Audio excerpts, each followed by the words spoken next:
Buenos días a todos. Bienvenido al segundo día del 15º Coloquio Internacional Malcolm Lowry. Nosotros estamos aquí en Cuernavaca, pero tenemos invitados de varios continentes, de varias partes del mundo.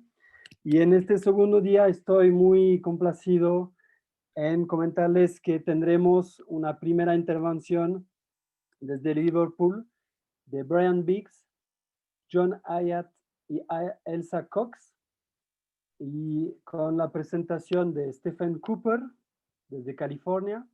Eso va a ser la primera hora del encuentro de hoy.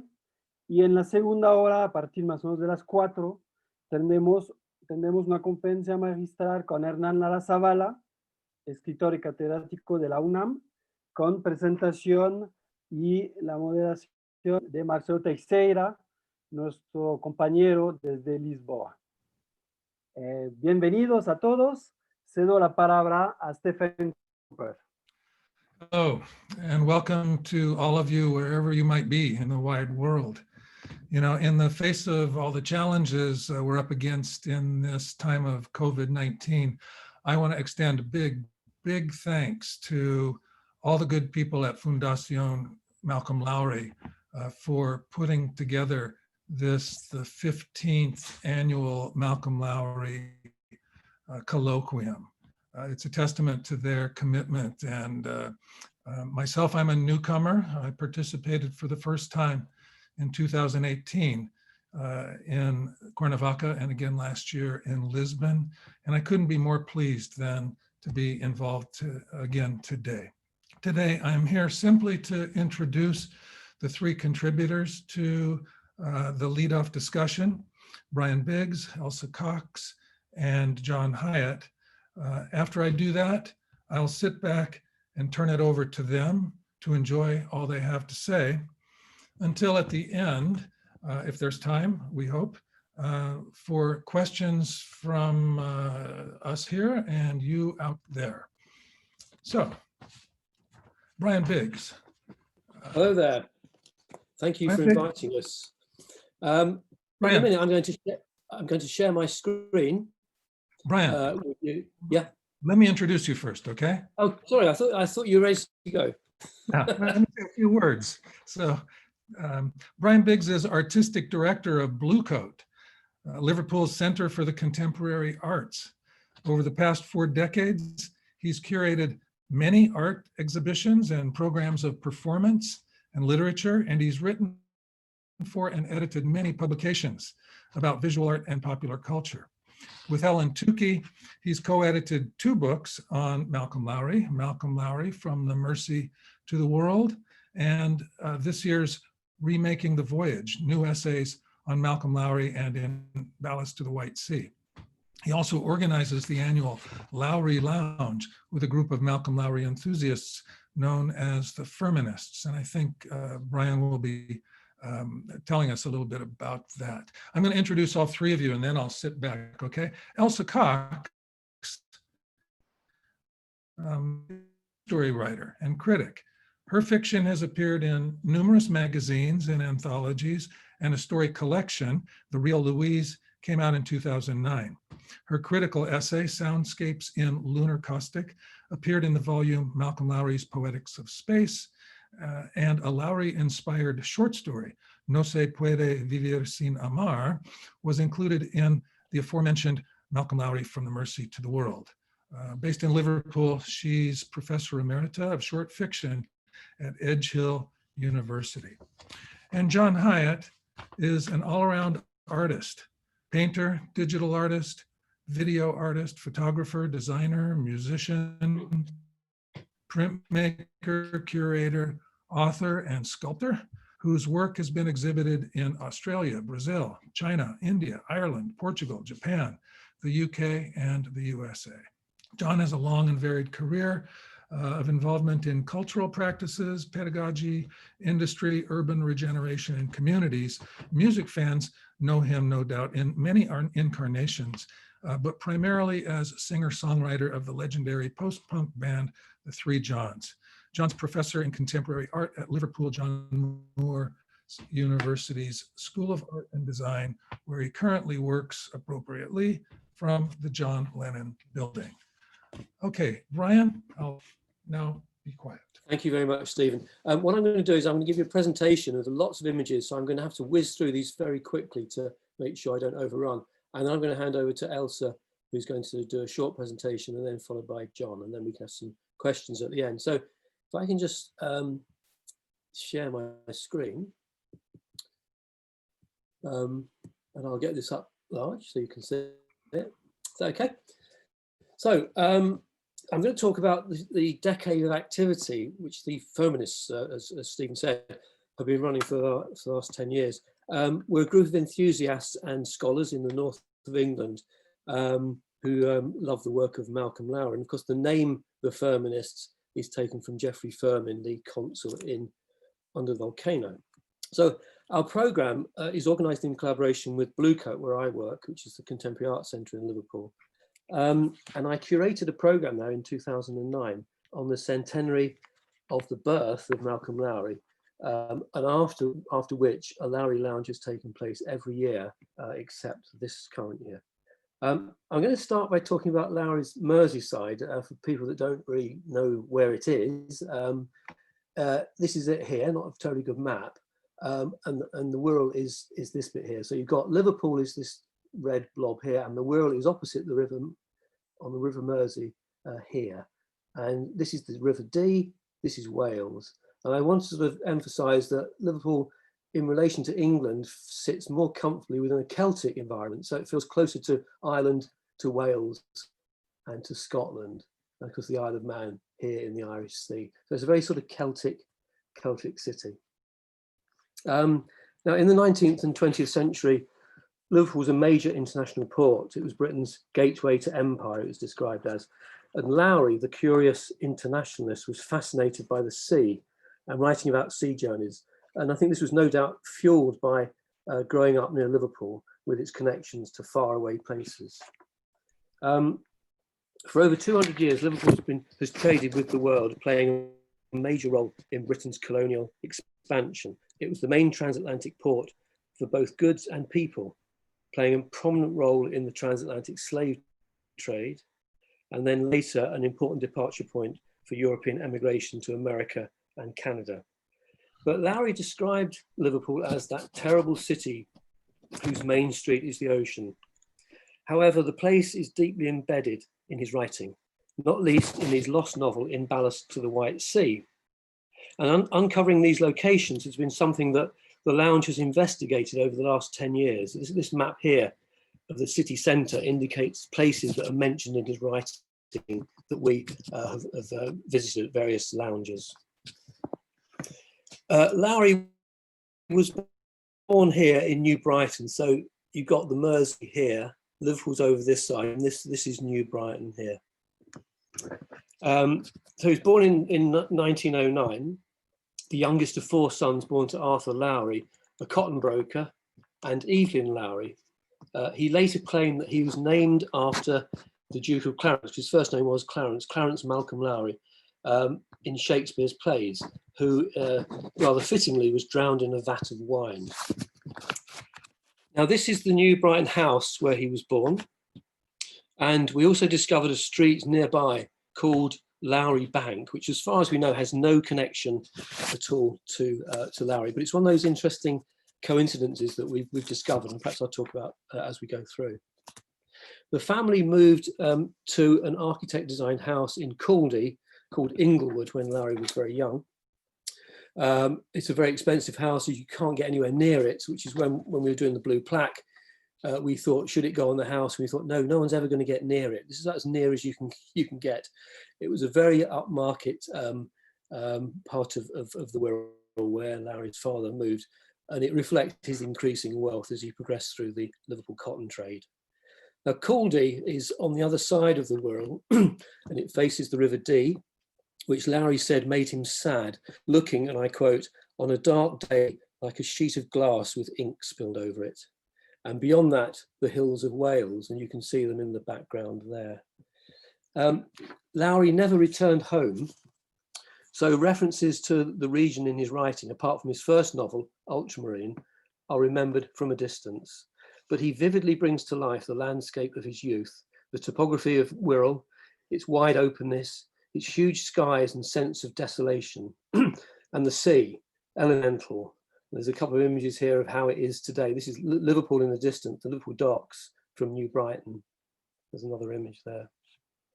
It was a landscape that could also be idyllic, the sun setting over an ocean that he would soon experience, his voyage taking him to uncharted waters. Now, that image, believe it or not, was taken on Friday, and that has not been doctored at all. My son took that. It's just amazing. John will know, because John takes fantastic photographs of the sunsets over Wirral. Colin Dilnot has been pivotal to the work of the Firminists and in placing Lowry on Merseyside through his forensic work, some of which fed into Chris Ackley's annotations for Emballast. Colin discovered, for instance, the school that Lowry attended, aged 5 to 7. And he confirmed the precise location of the house on which the Taskersons family house is based, and which Jacques Laruelle describes in chapter 1 of Under the Volcano. Colin builds on Chris Ackley's observations that Lowry rearranged and mythologized the landscape, precisely identifying the elements that make up Lowry's composite childhood paradise. Colin has researched the local lighthouses, which play a symbolic role in Lowry's work, the Farolito. He's found old images of theatres, cinemas, and dance halls on the Wirral, the social life that he enjoyed as a young man. And this image here is actually of the ballroom. You could take 3,000 dancers, it must have been amazing. And this was beneath the tower at New Brighton, demolished, but once rivaling Blackpool's famous tower just up the coast. And of course the pubs scattered across the Wirral that he frequented from an early age. Fittingly, this is called the Lighthouse, which Lowry may well have drank in. His father was the captain of the local golf club, Caldy Golf Club, and his golf irons are on display in the clubhouse today. The course is the setting for a whole chapter in Ballast to the White Sea. And on our walks, we've visited this and other golf courses that Lowry knew. And Colin is convinced that this is Hell Bunker on the Royal Liverpool Golf Course, remembered in Under the Volcano by Laruelle playing Peeping Tom on Geoffrey Firmin and his girlfriend. And it was from Birkenhead that Lowry made his first maiden voyage to the Far East in 1927 on the ship called the Pyrrhus. There are newspaper articles about this journey. He says, "I will take my ukulele with me and shall try to think out some new dance tunes." While another article on his return reported that he vowed never to do it again, so tough had been the experience.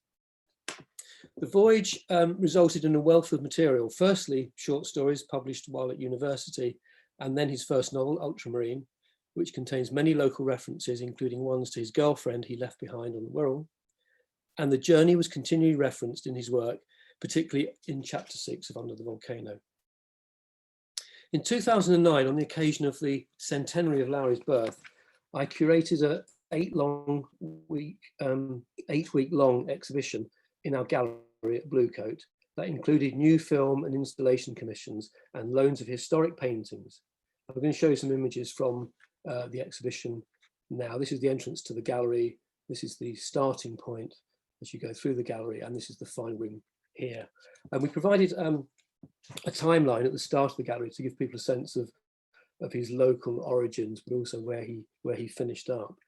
There was a range of international and UK artists, both living and dead, their work reflecting the various points on Lowry's compass. Merseyside, of course, the Isle of Man, America, Mexico, and Canada. The poet and painter Adrian Henry transposes the Day of the Dead in Hope Street in Liverpool, an updating of his 1960s painting, The Entry of Christ into Liverpool, but this time with a cast of ghosts of his heroes and friends, with a white-suited Lowry on the left here. So there we are. Cian Quayle interrogated Lowry's fascination with the Isle of Man, which he visited as a child, the island then being a popular holiday destination from Liverpool. Lowry also befriended the Manx boat builder, Jimmy Craig, when he lived in Dollerton, and referenced the island principally in the short story Elephant and Colosseum. Quayle, himself from the Isle of Man, first encountered Lowry on his father's bookshelves and is interested in how, as I quote, fact and fiction, myth, folklore and history are interwoven in narratives of exile and return. Paul Rooney's film, Bellevue, draws on Lowry's time in the psychiatric ward at New York's Bellevue Hospital in 1935 that informed his novella, Lunacaustic. Rooney was interested in the book's, and I quote, study of the disorientation and of addiction and intoxication, but also the idea of Lowry's voluntary attendance at Bellevue, which parallels the privileged position that art has in relation to real life. It is always easier to visit desperate places when you know you can leave at any time, end quote. Rooney retells the story, repositioning it in a new context, an advertising agency's away day focus group meeting. Cisco Jimenez, a native of Cuernavaca, exhibited these sculptures that explored the paradox portrayed in the novel that he describes as the clash of the popular against the contemporary, tradition under threat from global change and imposition, and the failure of utopianism. He says of the town today, and perhaps you might agree or disagree with this, what remains are tourism and opportunistic cliches of the quiet and colonial past. Multiple thematic hotels and restaurants for wealthy foreigners and visitors from Mexico City, and real estate speculation. You face such disaster every day.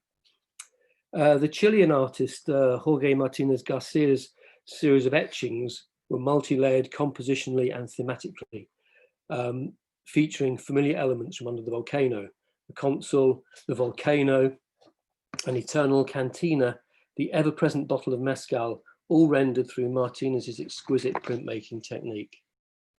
And the Scottish artists Ross Birrell and David Harding went to Cuernavaca to make a film whose editing attempted to mirror Lowry's intoxicated syntax. It includes interviews with local people who claim to have met the author, a journey to the peak of Popocatépetl, and a ritual in which a spiritualist communicates with Lowry's tormented soul. The film was shown alongside an installation comprising a garden and the consul's mistranslation of the sign he encountered in the public garden, reflecting Lowry's own fear of being evicted, of being cast out from the Eden he had found at Dollarton.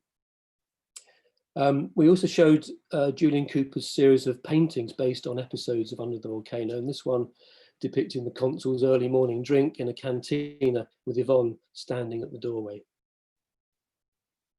Pete Flowers' paintings were created following a visit to Mexico. The idea for a prayer for the consul, which you see here on the right, came from a votive candle of the Virgin of Guadalupe that Flowers' wife had bought him. On the back was a prayer for those involved in the abuse of drugs and alcohol, although his wife claims not to have read the prayer when she brought it. Ray Lowry, who is not related to Malcolm at all, was a cartoonist of the British music press and known for his illustrations of punk group The Clash. He increasingly identified himself with the writer during the last years of his life when he battled against his own alcoholism, from which he died just before the exhibition opened. Edward Burra visited Lowry in Mexico in 1937 with Conrad Aiken. He was a successful painter who flirted with surrealism and whose allegorical works we borrowed for the exhibition from Tate Gallery. Mexican Church, which is the one on the left here, is based on postcards of churches he'd visited, the cathedral at Taxco and Santa Catalina in Mexico City. Burrow was influenced by the Mexican muralists and the prints of Posada, whose depictions of lively skeletons had a profound effect, contributing to his interest in representations of death. And the Canadian writer Michael Turner set up the Malcolm Lowry Room in Vancouver in the 1990s as an alternative music and arts venue. Its walls adorned with photographs of Lowry's time at Dollarton between 1940 and 1954. His aim was to, and I quote, open up Lowry's work to the public, but in an unstable environment, fear being a good way to heighten one's senses. The exhibition was punctuated with ephemera, including these telegrams from the Liverpool Record Office, sent from Benjamin Parks, who Lowry's father employed as his agent to keep an eye on his wayward son in Mexico, the US, and Canada. The exhibition was accompanied by a very lively programme of events, including a dance commission and a song cycle by Ian Macmillan here, a Day of the Dead community participation day devised by London-based Mexican artist Javier Calderon, who built this wonderful Lowry altarpiece in the blue coat, which people contributed to, and then we all had fun devouring at the end of it. And there was also a Day of the Dead lantern parade, which went through city centre shops nearby. There was a film programme, a series of talks, including one by Lowry's biographer, Gordon Bowker. There were poetry interventions into Bluecoat's public areas with poems by a writer that Lowry was obsessed with, Nordahl Grieg, being read in his native tongue by a Liverpool-based Norwegian singer. Helen Tukey and myself edited a book with commissioned essays and images from the exhibition, and we brewed a beer, the Malcolm Lowry Lounge, which of course, the Malcolm Lowry Golden Ale, which didn't last very long. It was very popular, as you can imagine.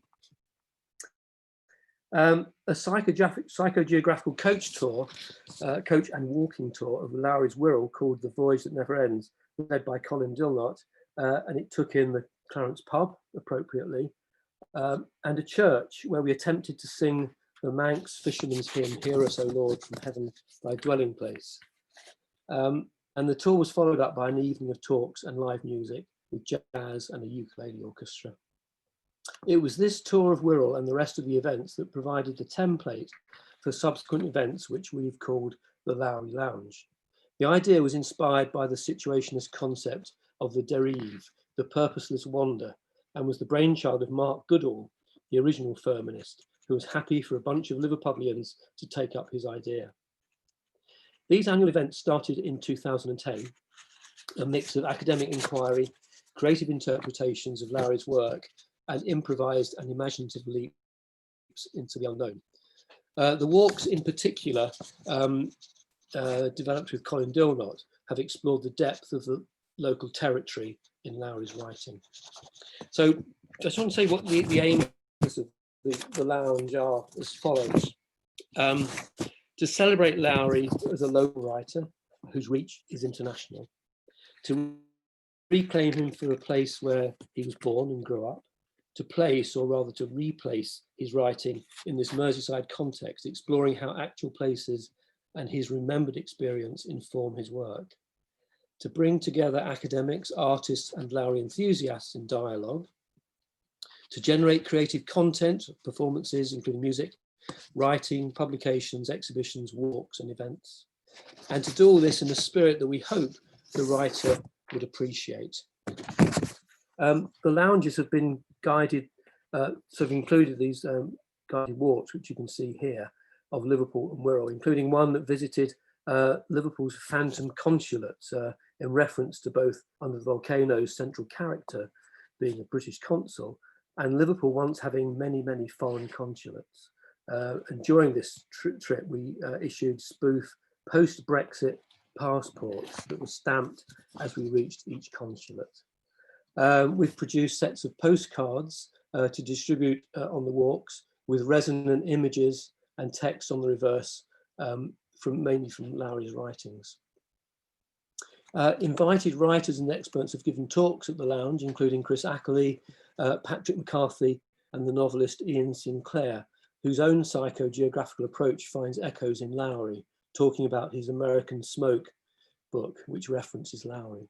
And he's being interviewed here by another firmanist, the poet who lives in Liverpool, Robert Shepherd. We've explored Lowry's links to earlier writers like Herman Melville and his impact on the beat writers and situationism. We've shown German expressionist films, Russian films, and others that inspired Lowry. And some of Lowry's family have come to the events. His great nephew David on the left here, and Alex, who you can see here, comes on, and Jeremy Lowry, who I'll talk about in a minute, has come to some as well. You might recognise here the wonderful Vic Doyen, who sadly passed away unexpectedly in 2018. And on the right, Annick Drosdal Levelam, both of them travelled regularly to Liverpool for the lounges from their native Belgium and France. We've hosted the European look. Can you just see the any resemblance? I think you probably can. We were quite shocked. This guy looked very much like a very young Lowry when he walked in. It was pretty much pretty amazing, really. We've hosted the European launches of books in the University of Ottawa Press's Lowry series, and through the University of Bradford, Mark Goodall has produced an occasional journal called The Feminist, with input from our group and from others, and we've launched these at the lounge as well. And each lounge is accompanied by a Lowry-themed DJ set, which I have the pleasure to put together, and it ends, as it should do, with a toast, a mezcal toast to the writer. 2017 was the 300th birthday of Blue Coats building, and we did a year-round arts programme to mark this, but it was also the 80th anniversary of Under the Volcano's publication and 70 years since Lowry's death. Helen Tukey worked with Blue Coat and her university, Liverpool John Moores, on an international conference. Cheryl Grace and many of the Canadian Lowry scholars and others from New Zealand, there's Chris there, the UK, continental Europe and the US participated, including several new Lowry scholars. And almost by default, the In Ballast to the White Sea was the subject of most of the conference papers. So we subsequently edited a new book of essays, which I think is the first critical interrogation of Lowry's lost novel in a complete volume. And it was published earlier this year by Liverpool University Press. The conference was the main focus of the 27 lounge, followed by the customary walk to the world. There's Colin leading, you might recognise some of the faces there. There was also a commission from Alan. Oh, this is us returning through the dark Mersey tunnel to the terrible city. It was all terribly symbolic, the whole weekend.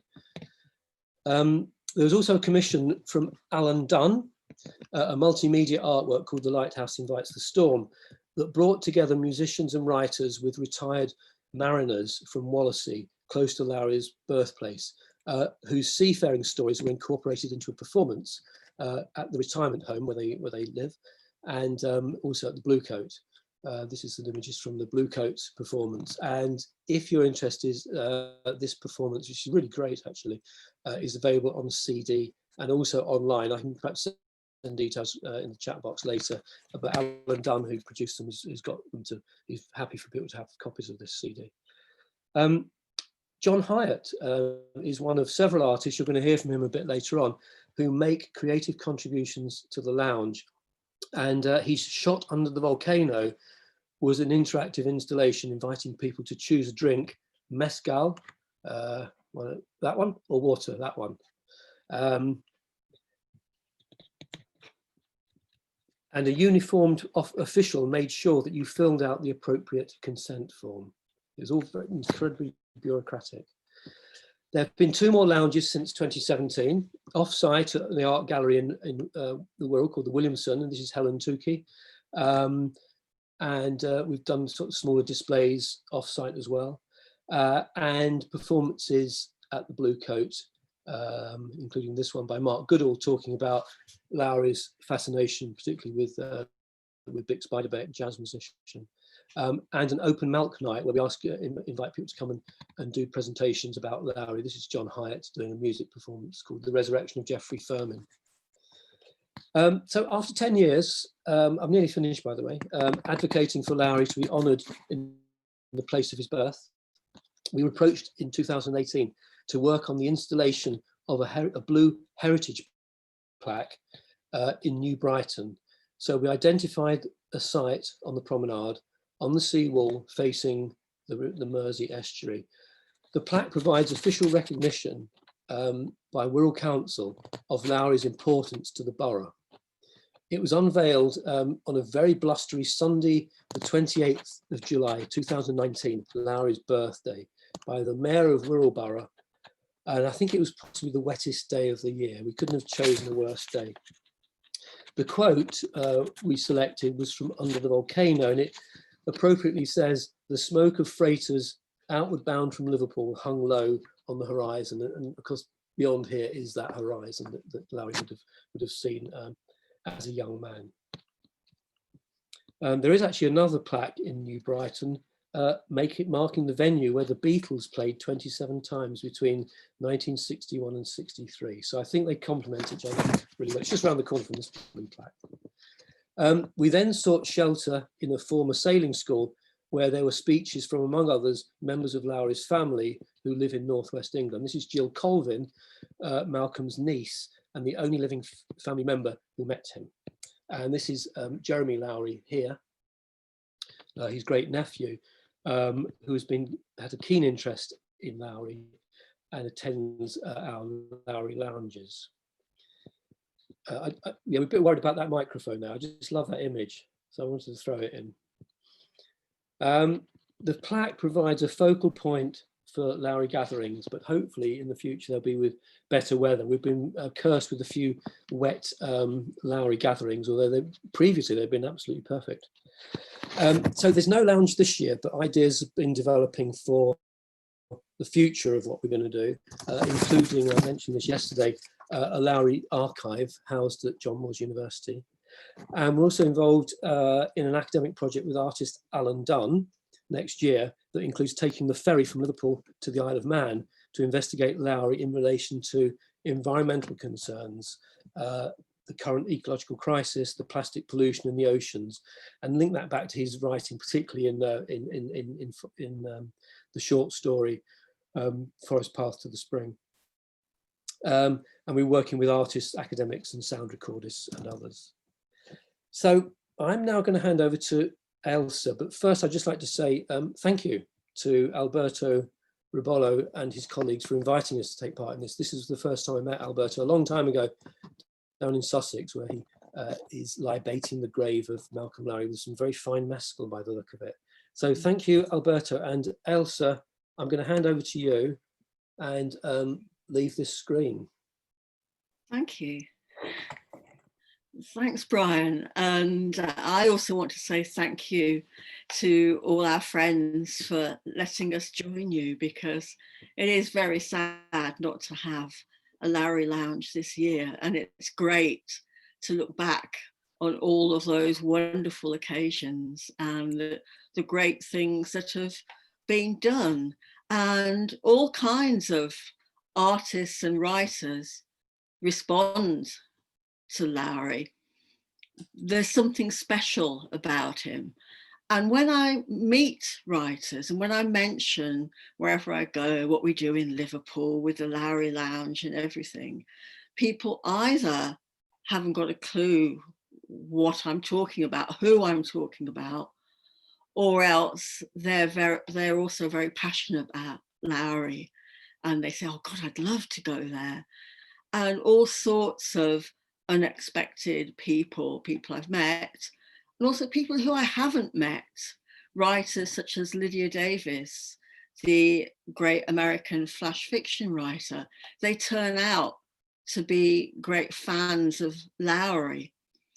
And I think that the thing that draws us as writers to Lowry is what she talks about as the exhilaration of reading him, the intensity, the passion of the work, the dynamism, and the way in which other fragments of writing and other images and the bits of what Chris was talking about, Chris Ackley, as the universal library, they all seem to come together with him. And certainly in the lounge, poets such as Helen Tukey, who you've mentioned, and Robert Shepherd, and many other writers, and me, we keep coming back and finding him a great stimulus to our work. So I read Under the Volcano as an innocent 18-year-old. I read the book because it was on the syllabus at Lancaster University. It's very hard to imagine what made me persist with this. So it was very hard to begin with, but something hooked me. And I've read that novel umpteen times since then, and I'd love to know how I made that transition from not understanding it to completely getting it. And when Bryan kindly commissioned me to write something for this wonderful book, Malcolm Lowry, From the Mersey to the World, and I've just, in the spirit of Lowry, I've just tipped my wine over. It is about it says 20 to 10. You know, I've tipped my wine over my checkbook, which is a clever thing to do. Then what was I doing? Yes. Let me look at my notes and reorient myself. Yes, I learned a lot as a young writer from Lowry. And when I came to write this piece, I was self-consciously using techniques that he used, things like taking random images and seemingly random images and working them together within this intense personal narrative as a sort of collage approach. And I also used some of the motifs in Under the Volcano, for instance, the letters that Yvonne writes to the consul. So I think I'd better read this before I do any more damage to my checkbook and the other contents of my desk. So in the story, there is a young protagonist who is making a journey across northern England from Lancaster to Yorkshire. She's had some letters from an ex-boyfriend. They're both, of course, obsessed with Lowry. And now you will have to forgive me because I don't speak Spanish, but the title of the story is No se puede. I have to start again and find the title of my story.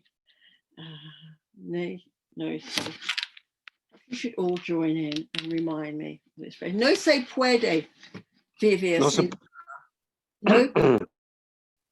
Yeah, is that you, Alberto? No se puede vivir sin amar. No se puede vivir sin amar, Ailsa. I will repeat after you. Go on, please. No se puede vivir sin amar. Yes. Rapidly, don't you? Okay. So this expression comes in the letters themselves. So I'll now read a very short extract from this.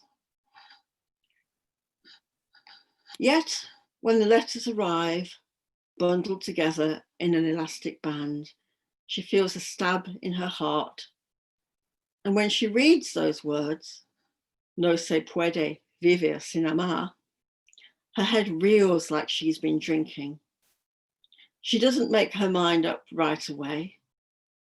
She has lectures to go to. And also someone's written a play and he thinks she might like to audition. But later that night, she uncreases the letters and reads them again, trying to decipher the sections where the writing gets smaller or larger, the loops closing up or widening like lassos, coming back again and again to that phrase, no se puede vivir. And she knows that it's true. She's been given a sign, and the story starts over again. After Kirby Lonsdale, it isn't so bad. The lifts come easily, though it gradually dawns on Madeline that she's taking the long way. And the place that's in her head is so many miles distant isn't as far from Lancaster as she first imagined. She's been traveling for hours, chattering away in return for the ride. That's why the drivers pick her up for conversation. And she's glad of the silence, sitting high in the cab invulnerable above the streams of traffic. The lorry driver seems old to her, as old as her dad, though, if she knew it, he thinks he's young, 37. And like her dad, he's taciturn. He smells of juicy fruit. The pale hairs curl round his metal watch band. Remember, remember. The pyres made of twigs and old planks, smashed chairs and bookcases, gunpowder, treason and plot. In the darkness, she makes out the constellations of towns and factories lining the moors. Gargrave, Skipton, Barnoldswick. Place names flit past like playing cards. Put a tiger in your tank. 5 minutes, he says, pulling up by the side of a transport cafe. All she's eaten today is an apple, but she's too well-mannered to let the driver treat her, staying in a cab reading, snug in her big coat. The map, yes, still in her pocket. Kids are hanging round the entrance with a guy made from cushions. No head she can see, just a trilby tipped on his chest, like he's sleeping it off. And the earth itself, still turning on its axis and revolving around that sun, the sun revolving around the luminous wheel. So that's the extract with the quotation from Lowry at the end. And there are lots of references in there that I hope some of you could get to Bonfire Night in England, which is almost upon us now, and the figure of the guy who's burnt on the big bonfire on the pyre. So I think that's probably all I should say about writing for now. So shall we hand over to John? Thank you very much. John, I'm going to hand over to you. Yeah. Shall I share the screen now and take it through, or do you want to do it? Shall I do it? You can do it if you feel like you can. I can indeed. I'm happy.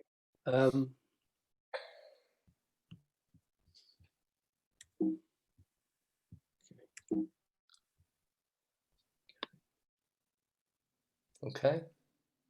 So there you go. Okay. So thank you, everybody. Thank you for inviting me. Thank you to the foundation. I just wanted to introduce you to a project that we did at the Lowry Lounge last year, on the 2nd of November last year, called The Bravest Bottle. This was a follow-up to the project that I did the year before, where the year before with Thalia Sticks, I'd rewritten the end of Under the Volcano backwards, so it was reversed, and that was called The Resurrection of Geoffrey Firmin, where he appeared out of the volcano. So it was the start of the whole novel in reverse, and The Bravest Bottle was the follow-up, if you like. Okay, Bryan?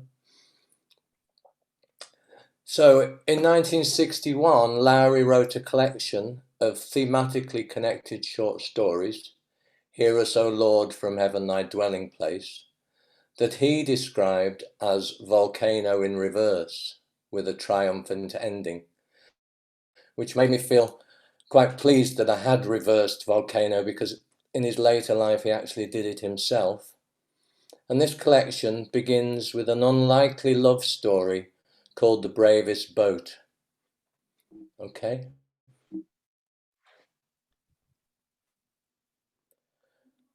On June 27th in 1951, in the story, Sigurd and Astrid walk together through Stanley Park in Vancouver, and they're celebrating their 7th wedding anniversary. They also celebrate the launch of a model boat by Sigurd when he was only 10 years old, on the same date, 27th of June 1922. And the boat's cargo was a message of love. It was a love letter to an unknown girl in the future against all the odds. Lowry writes, okay, 12 years it had wandered, Through the tempests of winter, over sunny summer seas, what tide rips had caught it? Perhaps it had rested, floating in a sheltered cove, where the killer whale smote, lashed the deep clear water, only for the little boat to be thrown aground, catching the rainy afternoon sun on cruel barnacled rocks by the waves.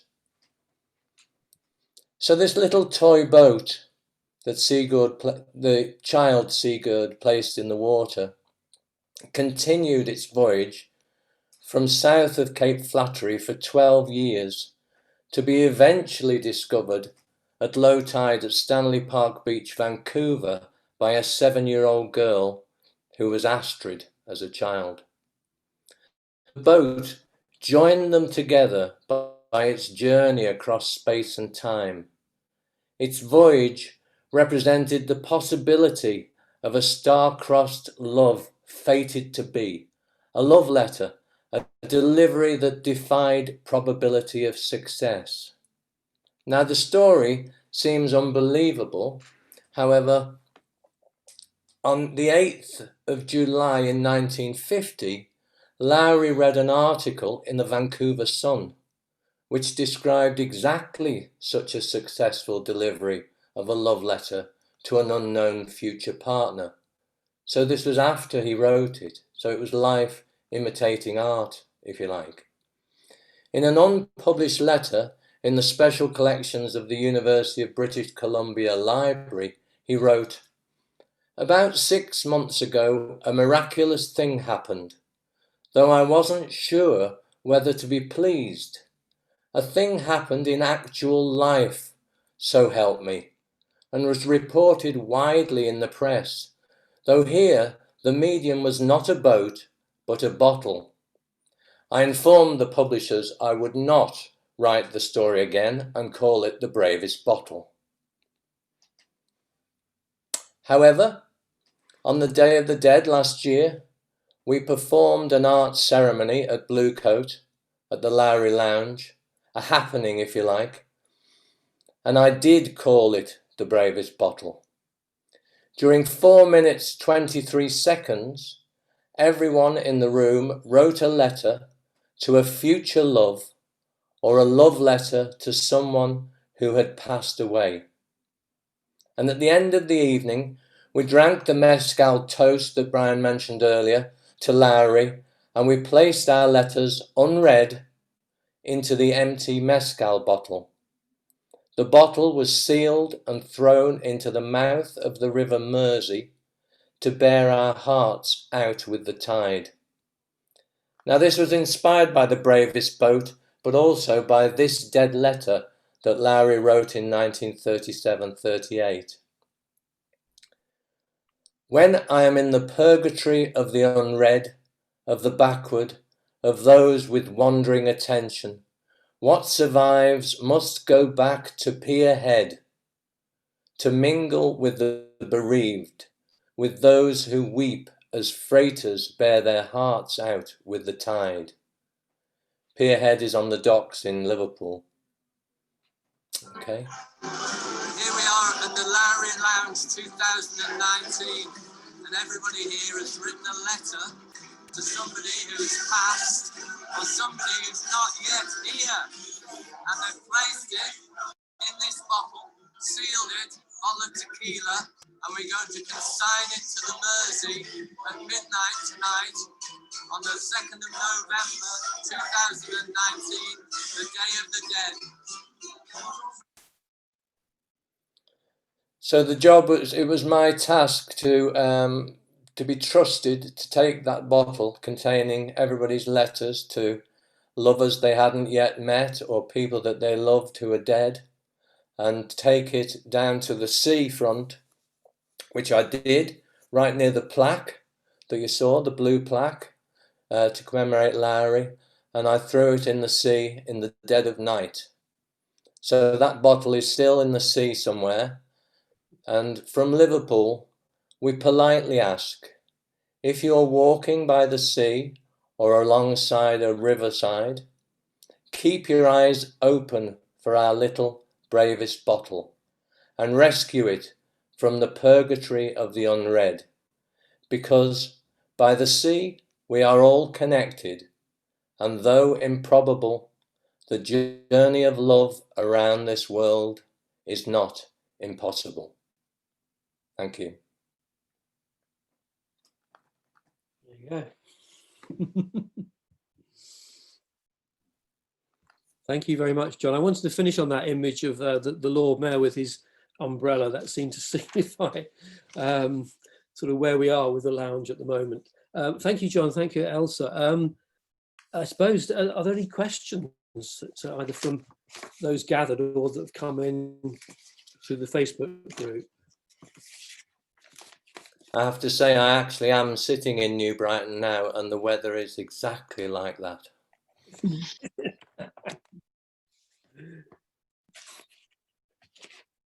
Stephen or Alberto, has anything come in from on the? No. Can't hear you, Stephen. You're on mute. I have a question.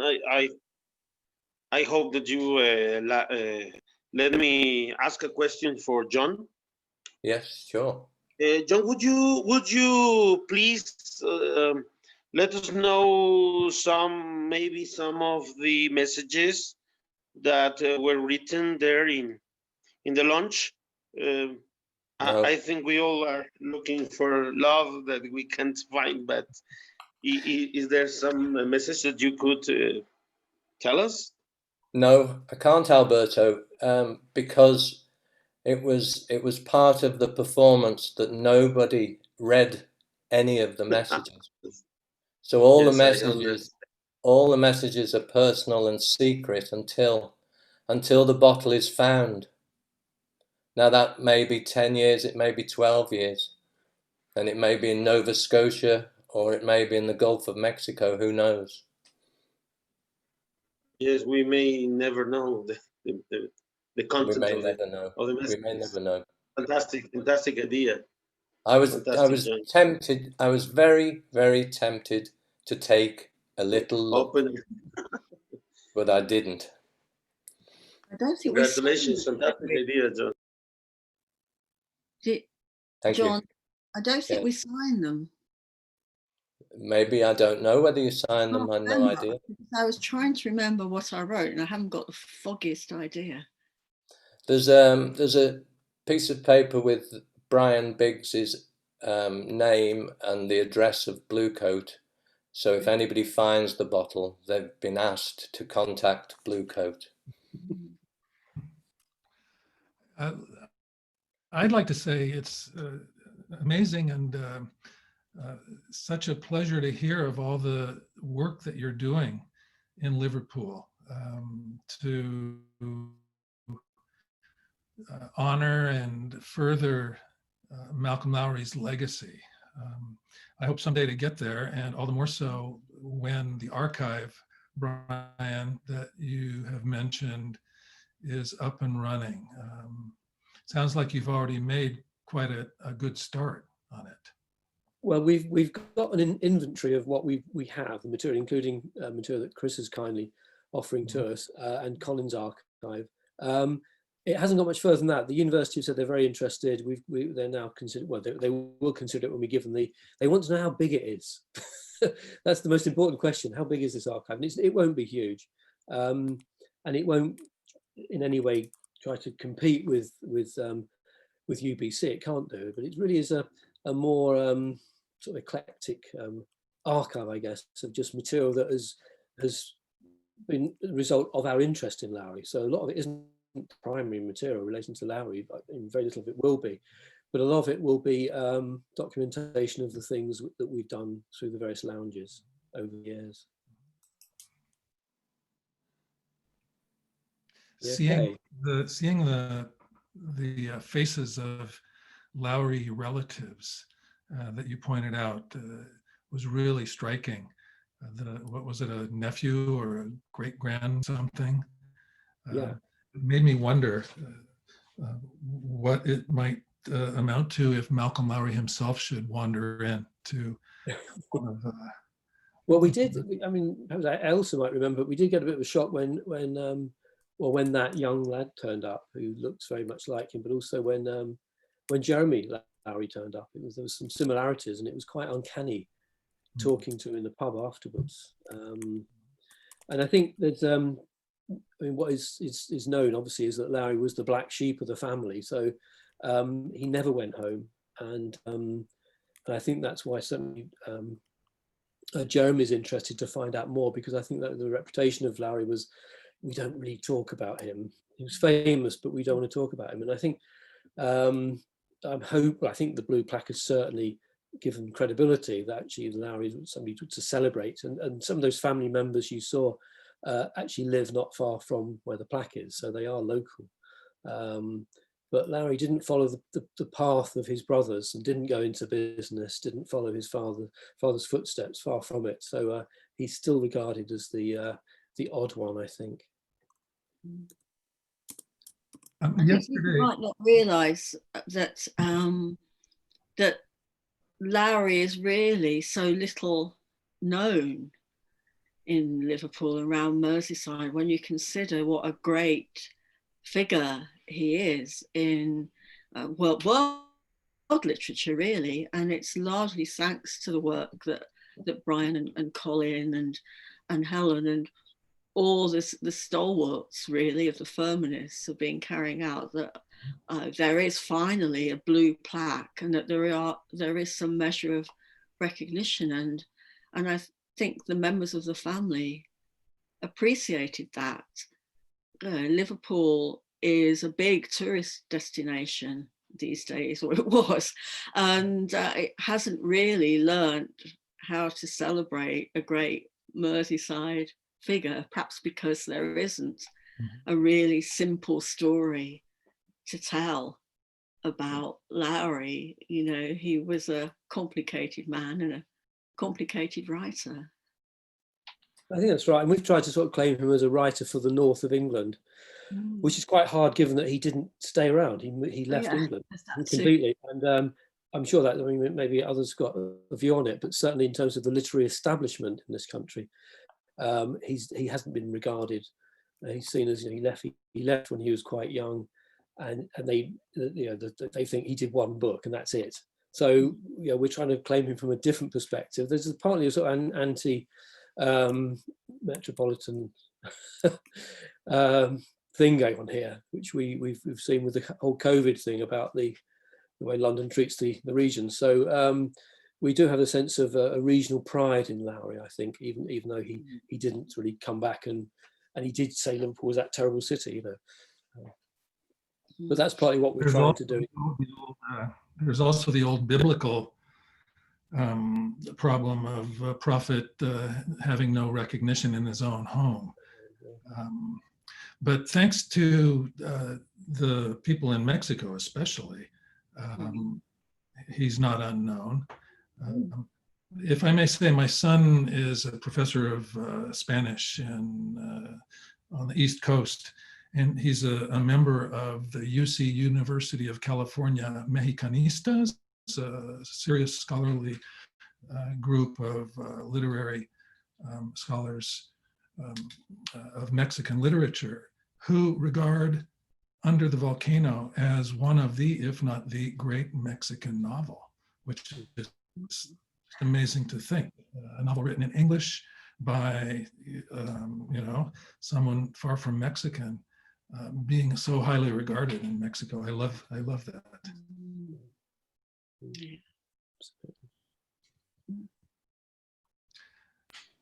Any other questions, Alberto or Dany or anyone? Yes, I have one question for Bryan Biggs and Ailsa. What happens with Stephen Cooper was speaking right now about the Mexicanistas, the scholars who are involved of the Mexican writers. We have very famous and very great writers such as Octavio Paz, of course, Juan Rulfo, many great writers. And we recognize them, we love them, but what happens in England? The question is what happens in England with Malcolm Lowry? when I went to England, for example, I spoke to many people about Malcolm Lowry, and they told me, we don't know who he is. But if you speak, for example, of James Joyce or I don't know, many other writers, everybody knows them. What happens with Malcolm Lowry? He seems to be a kind of black sheep. You said he was a black sheep of the family, but I think he's also the black sheep of the literary family somehow. Why exactly? How can you explain that? Larry is such a great writer, one of the best writers ever, and but in England it seems not to be considered. And, yeah. What, well, why, I mean, Ailsa did say earlier that she studied him at university because he wouldn't be studied today. And Ailsa, I don't know whether you want to comment on that, that there was a time when his work was considered very significant, you know, being published as a modern Penguin classic, but he's no longer. What do you know? Could you? I don't know why this is really. I suppose that many of us who, like Robert Shepherd and myself and Ian Macmillan, and we're all of a certain age. So there was a certain period during which Lara was fashionable for some reason. I think that he's difficult to categorize. He's one of a kind. You can't pin an easy image onto him. So he's writing in a period that isn't like the modernists, you know, it isn't like Virginia Woolf and James Joyce or you know, D.H. Lawrence. He's in that funny period in the mid 20th century that isn't particularly well regarded. That seems to have something to do with it. And I think nowadays that a lot of people would just find him difficult, but then difficulty doesn't really put people off. If you think of the number of people in the United Kingdom who read Trainspotting a few years ago, everybody was reading it. It's really hard to read, it's in dialogue. But it was enormously popular. Maybe we just need to find a great champion for Lowry. He would be hard. Yeah, I wouldn't. I'm sure there are people who do teach Malcolm Lowry, but I during my time as a teacher, mostly of creative writing, I have to confess I haven't taught Malcolm Lowry. In fact, I almost see it as a hobby, you know, something that's pure pleasure. But maybe there needs to be just a great big, I don't know, not to institutionalize Lowry, but a great big society of some kind that could really involve lots of young people. I don't know. I'm involved in work around Catherine Mansfield, who I think is well, studied more than Lowry, but is in some ways a similar figure in that she has this energy that draws artists and writers of all kinds towards her work, and her work is always fresh and vital. There's a sort of charisma around certain writers, and once you get people turned onto it, well, that they're there for life. I noticed that Michael Romer's just asked a question in the Facebook chat saying perhaps England didn't leave Lowry, even though he left England. And I think one of the things it's been an absolute delight, and a lot of this is really down to Chris's work with the annotations for In Ballast to the White Sea. And that book is, I mean, you could see that as a great political novel of the 30s, and it is very political. It's deeply rooted in the politics of the period in England. And yet, because that book was never finished, it remains an uncompleted novel. That would have perhaps been the book, if he'd finished it and finessed it and made it more readable, would maybe have secured his reputation as an English writer. I don't know whether, Chris, you want to comment on that? Well, yes, I suppose I could, but I'm not quite sure what I'd say about that, because I think in many ways, In Ballast was a novel that somehow wasn't really destined to succeed. It was very important, I think, in his development, and I think it has its own interests. But in some ways, the coming of World War II kind of rendered it slightly irrelevant. And I think perhaps it took 50 or 60 years for it to basically to be looked on for what it was as something of value in its own right. But at the time, I don't think it was a novel that was destined to be very successful. But I would, in terms of the general discussion, I would like to say, I've done quite a lot of work recently on Beckett, who is internationally recognized as a major author. There are thousands of scholars and things like that. But I must say that I'm extremely glad that I did my work on Lowry, because not because just because the work was so rewarding. And it wasn't a wonderful sort of academic apprenticeship to do the kind of annotations and things that I've done. But I think the main thing is, and it's true today as it was, 40, 50 years ago, Lowry's very much an international author in the sense that he's, Garcia Marquez and other people like that, other writers, Anthony Burgess, have expressed their huge admiration for him. So I think his position in that, that tradition of literature internationally is very, very secure. And the other thing that follows from that, I think, is just simply an acknowledgement of the absolutely wonderful people that I have met. The people who study Lowry, who work with Lowry, are basically all so nice. And it has just been so, so rewarding for me out here in New Zealand to have these international contacts with people quite literally from all over the world and not necessarily speakers of English. And that is just simply a good thing.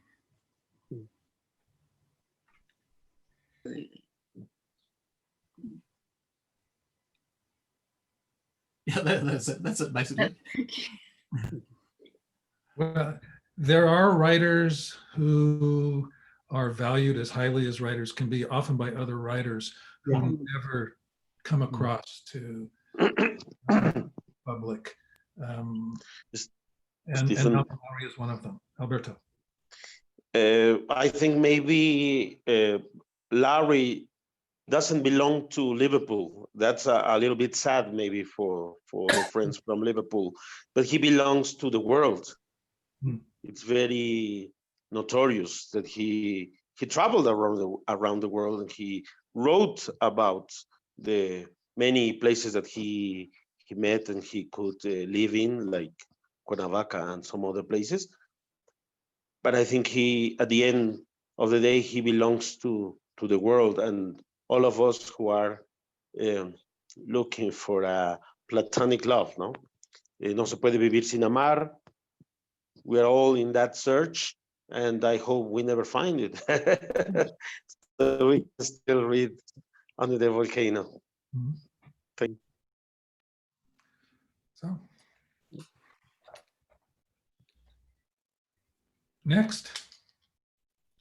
Great, very well. Yeah, I think we will go on with the other talk, and maybe at the end, if there is some more question, come back to some details. Thanks to everybody, and especially thank you very much to you, Stephen, and to Bryan Biggs, John Hyatt, Ailsa, Cox. Thank you very much for your presentation. Okay. Thank you. Thank you. Thank you. Ok, então continuamos desde Lisboa, Portugal. Boa noite. Thank you, Bryan, Ailsa, John and Stephen. Boa noite desde Lisboa. Vamos continuar em português, porque o colóquio é feito também em português, em 4 línguas, português, espanhol, francês e naturalmente inglês, e porque a obra de Malcolm Lowry está traduzida em Portugal e publicada em Portugal desde 1961. Vamos continuar com uma conferência do professor Hernán Lara Zavala, uma conferência chamada Terra y Fuego. Hernán, buenas noches, es un placer tenerte con nosotros. Gracias por compartir, por aceptar nuestra invitación y por compartir con nosotros tus investigaciones. ¿Sigues ahí, Hernán? ¿Aló? ¿Aló? Ah, sí, sigues todavía. Sí. Te estaba diciendo, es un placer tenerte con nosotros, que puedes juntarte No es la primera vez que has venido y siempre es un placer escucharte, tus investigaciones que has hecho sobre la obra de Lowry. Hernán Lara Zavala é ensaísta, professor, escritor mexicano, que nasceu no México em 1946. Ele licenciou-se em literatura inglesa, é mestre em literatura espanhola e é desde 1976 professor de literatura inglesa na Faculdade de Filosofia e Letras da UNAM, na Cidade do México. A sua obra é muito extensa, tem cerca de 30 livros publicados, cobre as mais variadas áreas, desde o romance, o conto, o ensaio, o teatro, a literatura infantil. É uma obra amplamente premiada. O seu romance Península é, creio eu, a sua obra mais conhecida. Trata de um episódio bastante terrível e traumático para a história da Península de Yucatán, que é a Guerra das Castas, que ocorreu na segunda metade do século XIX, na Península de Yucatán, quando houve uma sublevação maia contra os brancos, crioulos e os mestiços, e essa obra, Península, ganhou o prémio Helena Poniatowska e ganhou também o prémio atribuído pela Real Academia Espanhola. Lara Zavala tem sido alvo de muito reconhecimento, o seu trabalho literário, ensaístico, ganhou em 87 o Prémio Latino-Americano de Narrativa, outros prémios que destacaria também, o Prémio do Estado de Campeche e, como referi, este da Real Academia Espanhola. Curiosamente também foi premiado pelo governo dos Estados Unidos, pela sua obra, e pelo Ministério da Cultura de Cuba. Com isto, creio que, enfim, em jeito de apresentação, ficamos por aqui e passava-te a palavra. Hernán, tu palavra, por favor, te estamos oyendo. Gracias.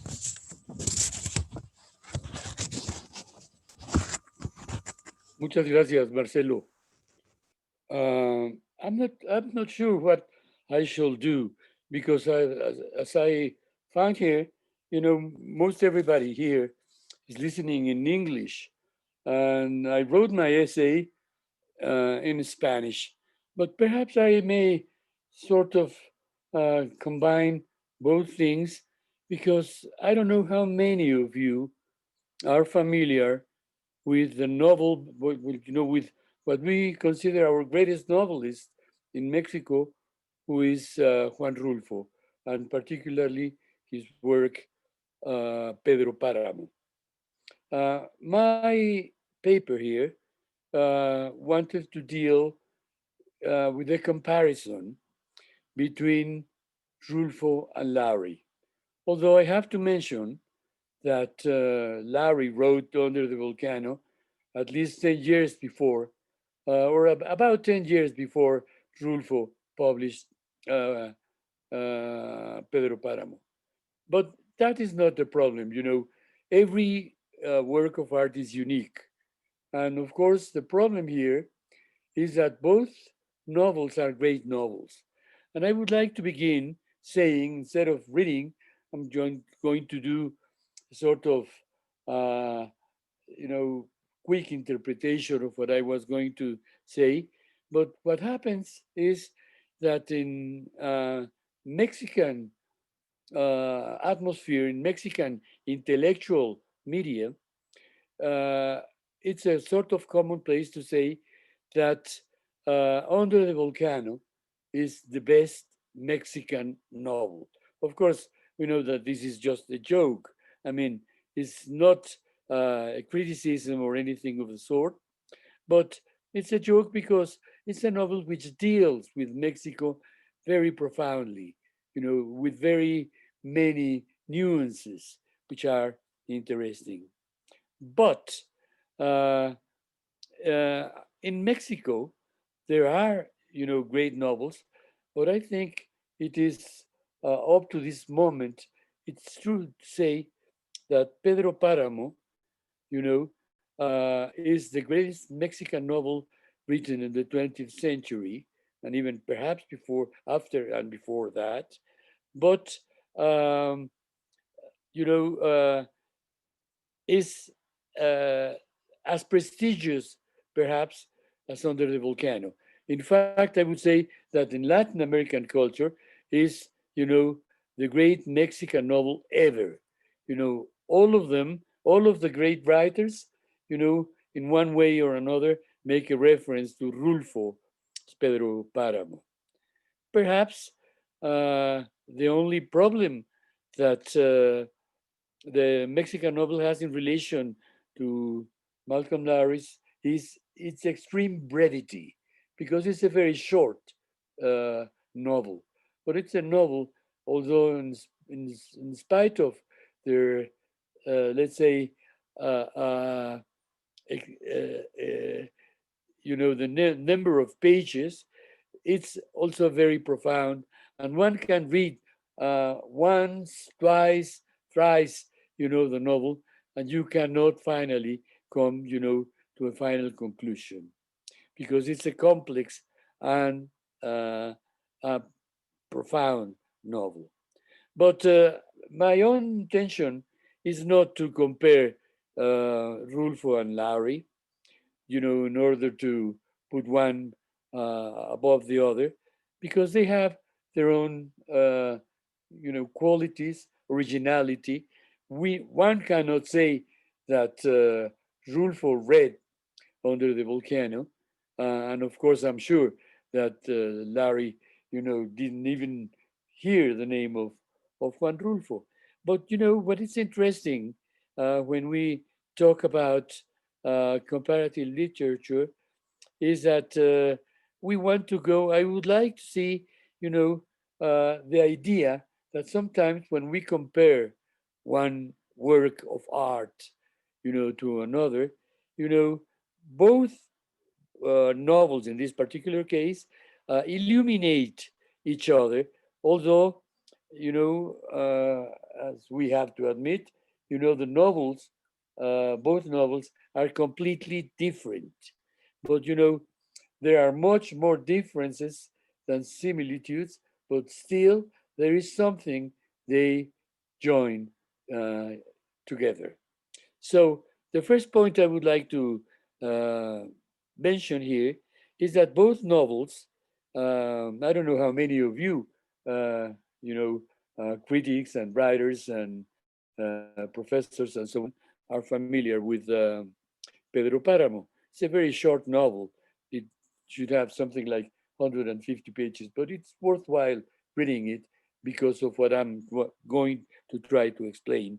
And, the first point I want to point out is that both characters, main characters of the novel, Pedro Páramo, who's that the name of Rulfo's novel, main character, and Jeffrey Firmin, when both novels begin, both of them are already dead. I mean, both novels begin when both main characters are already dead. Pedro Páramo begins, with the story of a trip that Juan Preciado, a minor character, goes to Comala searching for his father. His mother says, go and find him and ask him to give you, what he should have given you. It's your right. That's, the beginning of the story. And Under the Volcano, as we all know, because I see that all of us, are admirers of Malcolm Lowry, begins with a sort of overture in which Jacques Laruelle,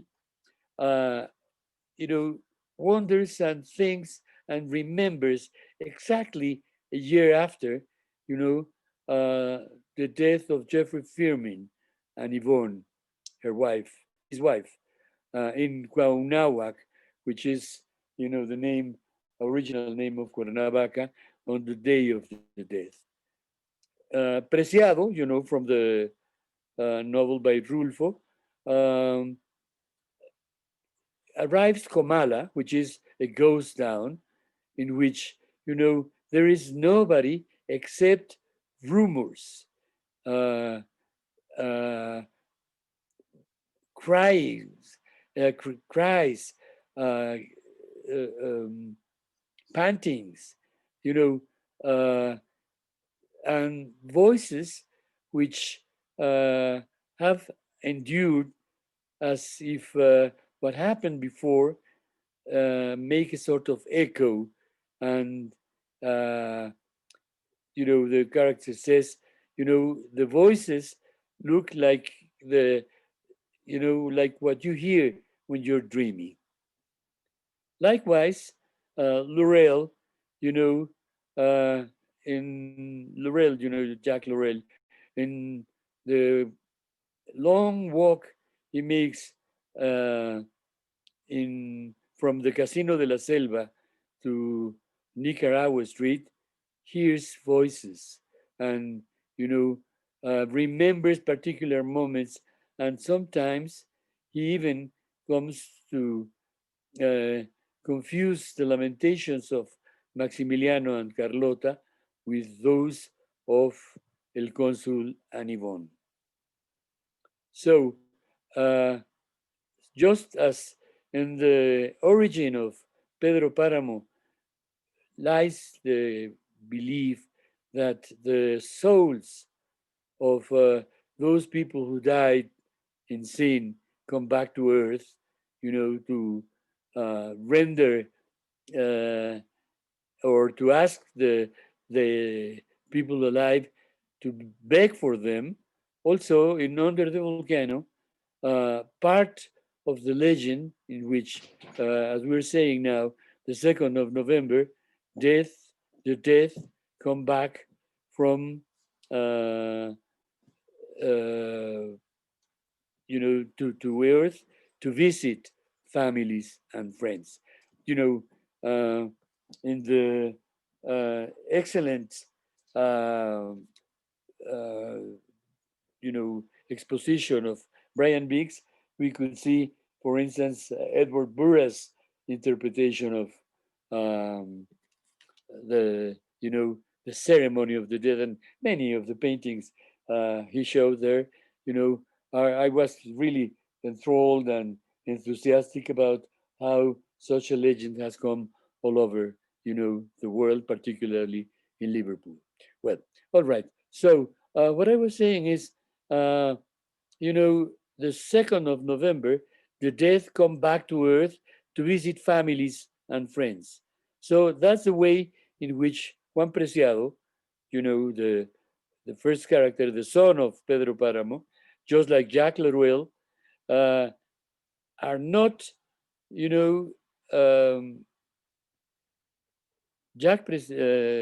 Juan Preciado and Jack Laruelle, they are the mediums through which we are going to listen the voices of the dead, in spite of the fact that Preciado will die within, you know, in the middle of the story, whereas Laurel, you know, is just about to leave Cuernavaca the next day, and this is when the story really begins in Under the Volcano.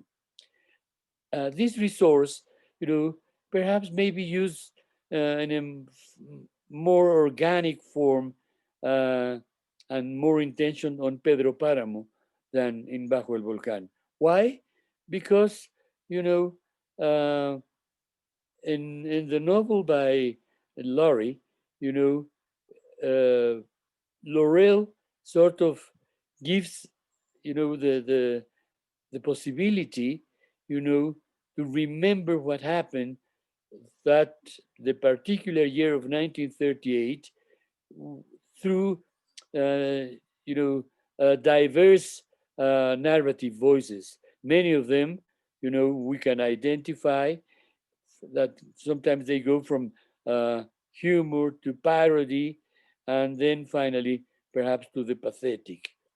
Those voices finally evoke through diverse characters the sensation of lost love, of desperation, anguish, and of course, the dipsomania which the consul is victim of. But the novel by Lowry does not, limit itself as in the case of Rulfo, to the use of voices, but he makes use of everything that goes around the atmosphere of Cuauhnahuac, uh, advertisements, songs, newspapers, letters, and more than anything, a narrator who has sort of power of ubiquity, which is very different from the one Rulfo is using. But the point is that in both novels, the main plot is told through different voices, which seem to exist outside of time, and that we listen either in Comala or in Cuauhnahuac. So Preciado, the character who begins relating the story, and Loruel, which, is not the main character, but it's somebody who's just evoking what happened a year before, go in a trip, to the past to recuperate both the stories of Paramo and the consul, and as well the places where they live. Rulfo sometimes made the comment that the main character of his novel was not Pedro Paramo, but the whole town of Comala. Likewise, Under the Volcano, we could say it's not only the story of the consul in Cuauhnahuac, but it's also the story of Cuauhnahuac in the consul. Octavio Paz, the famous Mexican poet, mentioned sometime that if the theme of Malcolm Lowry was the expulsion of paradise, Rulfo's is, going back to paradise. And indeed, as Paz mentions, Preciado makes a trip back to the origin, back to Comala, because what he finds is not precisely a paradise, but a kind of inferno. I quote, El Jardín del Regreso, this is a quote by Paz, the Garden of Eden is going to become, the Garden of Condemnation. The trip to the, patriarchal house of Pedro Paramo is just a new version of the pilgrimage of all souls who are in ailment. But we would have to add that the novel of Rulfo, the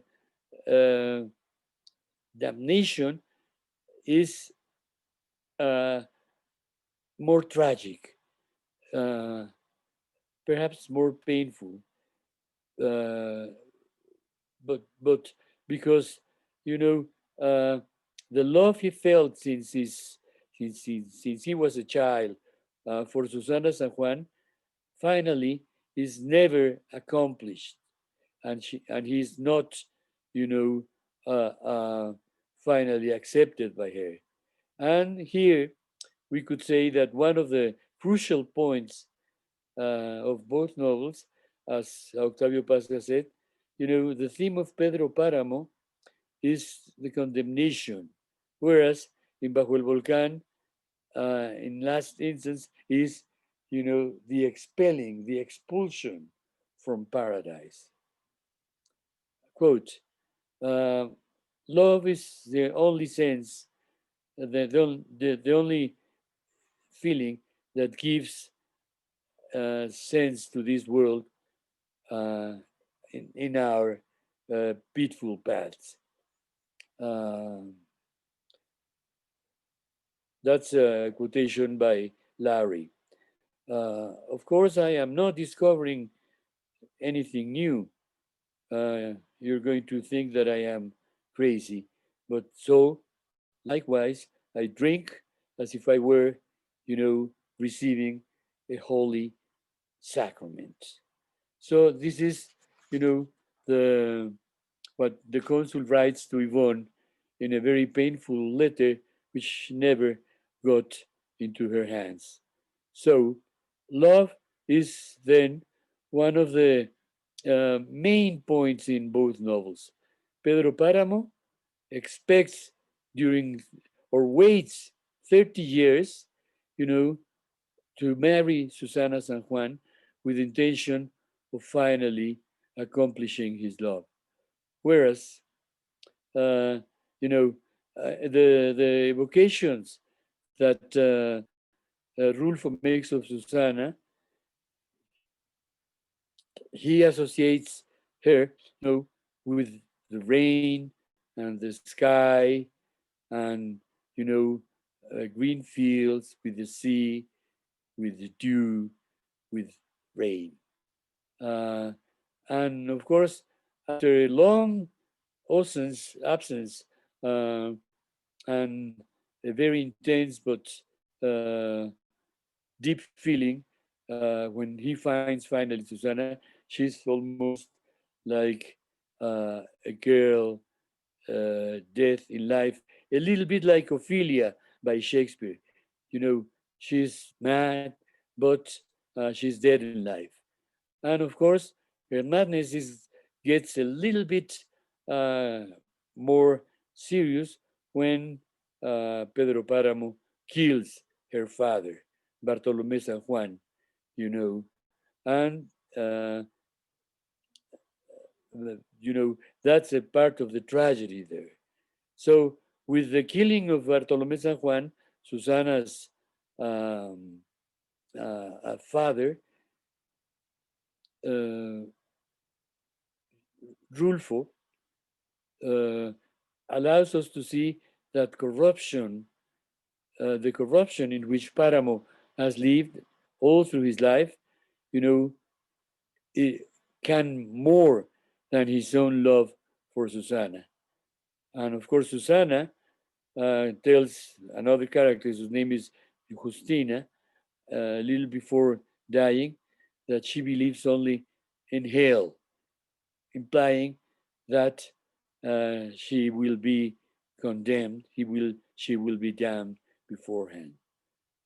And Susana, of course, cannot,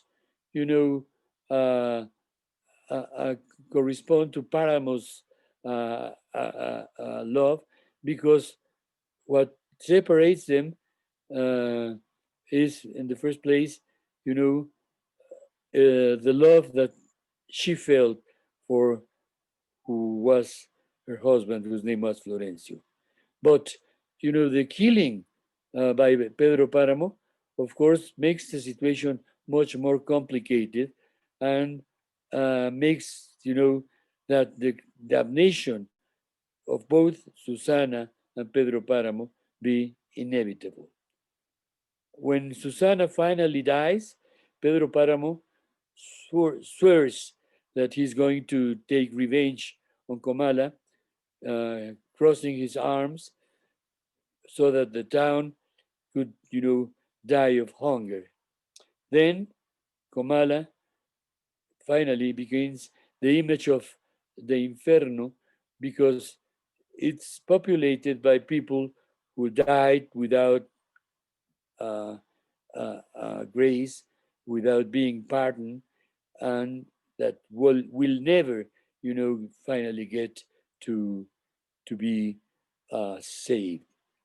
The critic Marta Portal has commented that besides the crude vision of Juan Rulfo, women, or women in general, but particular Susana San Juan, it's a pleasure that either it has to be raped or forced or raped.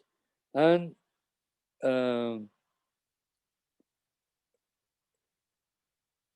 everything is a little bit of a dream, but it's never an end in itself.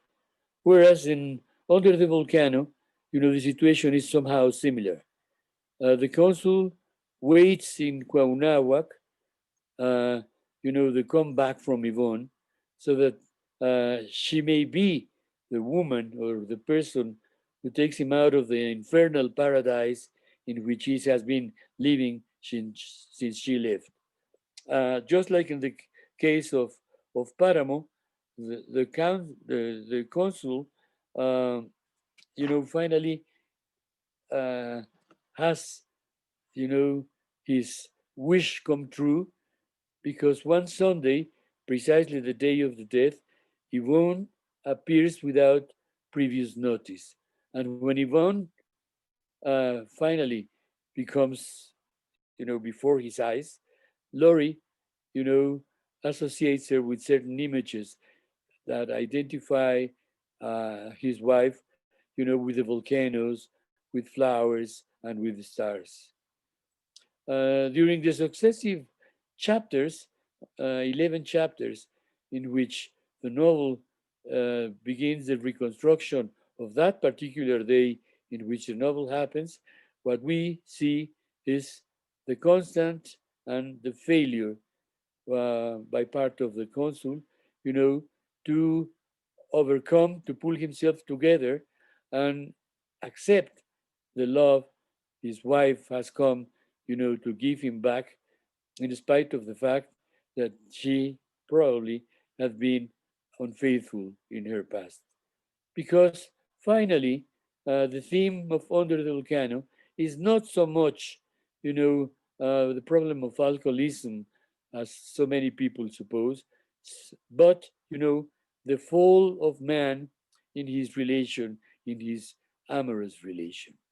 In Larry's vision, once you lose your faith in love, that becomes completely irrecuperable, in spite of the fact that in the conscious level, not only looks for it, but wishes for it. So the volcanoes, alcohol, and the own city of Cuauhnáhuac become that particular daily inferno in which the consul lives in when Yvonne abandons him. Although we should never,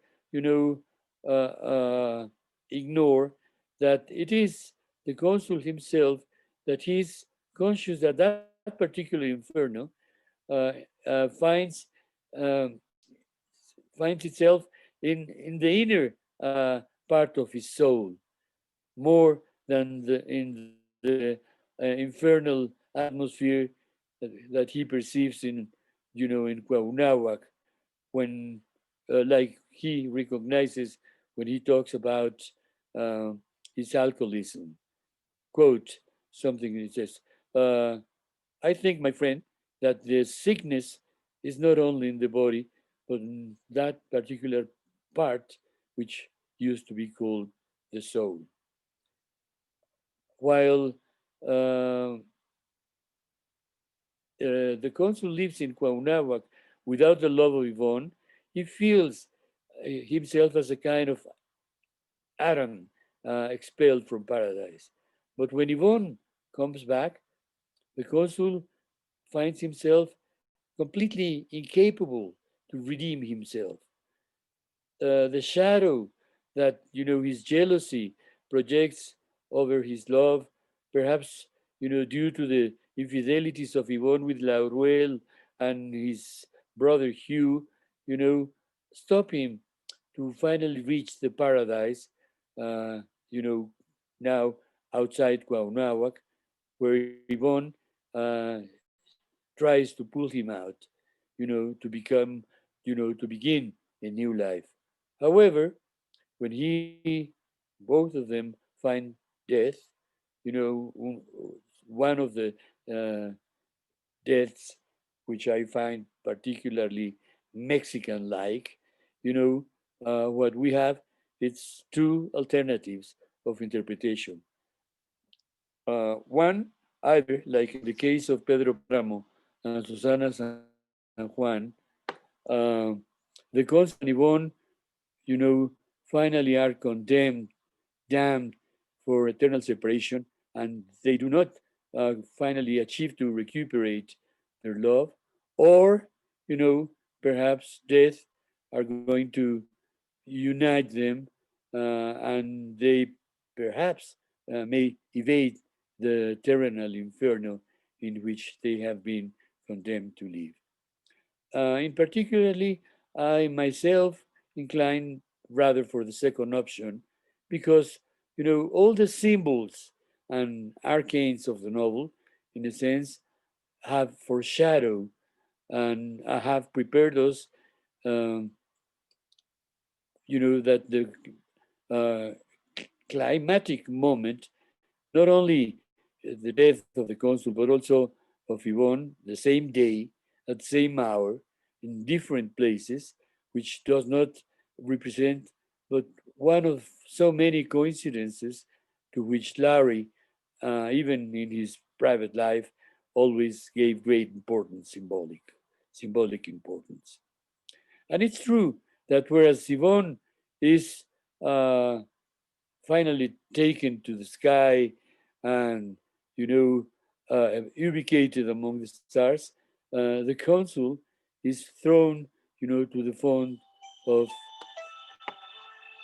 you know, to the bottom of Bryan, where, you know, immediately afterwards, you know, they're going to throw the dog that has been following him all through the day, and which in a sense functions, as we say in Mexico, as Nahual, you know, a sort of double of the character of the consul. That perhaps because of that, you know, it's important for the final interpretation of the novel that although the consul is not an artist whose destiny is going to be justified by his creative work, but he considered himself a researcher who intended, you know, to imply, to comprehend the mystic of life. You know, in the historical atmosphere, there is also a same or similar image, which both Rulfo and Lowry, although their, you know, final effect is different, but it's somehow similar. For instance, in the short story No oyes ladrar los perros by Rulfo, he tells how a father carried his son on his back, you know, to save his life. Likewise, in Under the Volcano, among the many images that the consul observes the day of his pilgrimage towards death, he sees an old Indian, you know, taking over his back through a sort of belt up to his forehead. Another Indian, even older and decrepit than him. He was carrying a very old man with incapable of moving, and each of his members shaked, you know, through the heavy weight. So this particular man carried, you know, the weight of both of them. In Rulfo's vision, it seems as if the present would be, you know,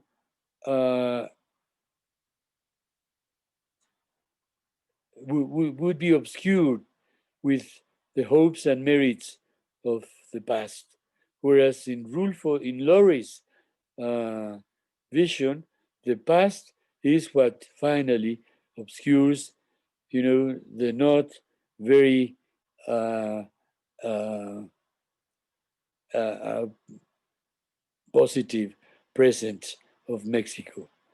Lowry sees definitely as tragic the past of Mexico.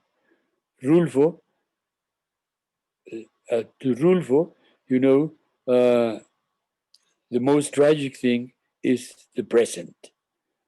I'll just skip a little bit and just finish saying that when Malcolm Lowry came to Cuernavaca for the first time in 1936, he was already, he had on his own an intimate and personal tragedy, but he never thought that in Mexico he would find the mythical space, to find the setting of his greatest novel.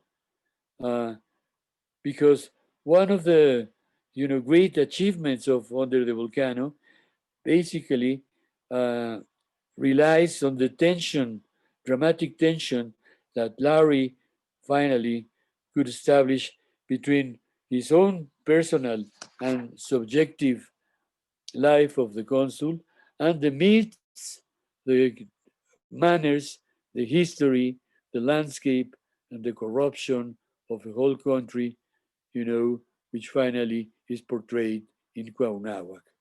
But contrary to Rulfo, Lowry, enjoys, the exuberance of the landscapes.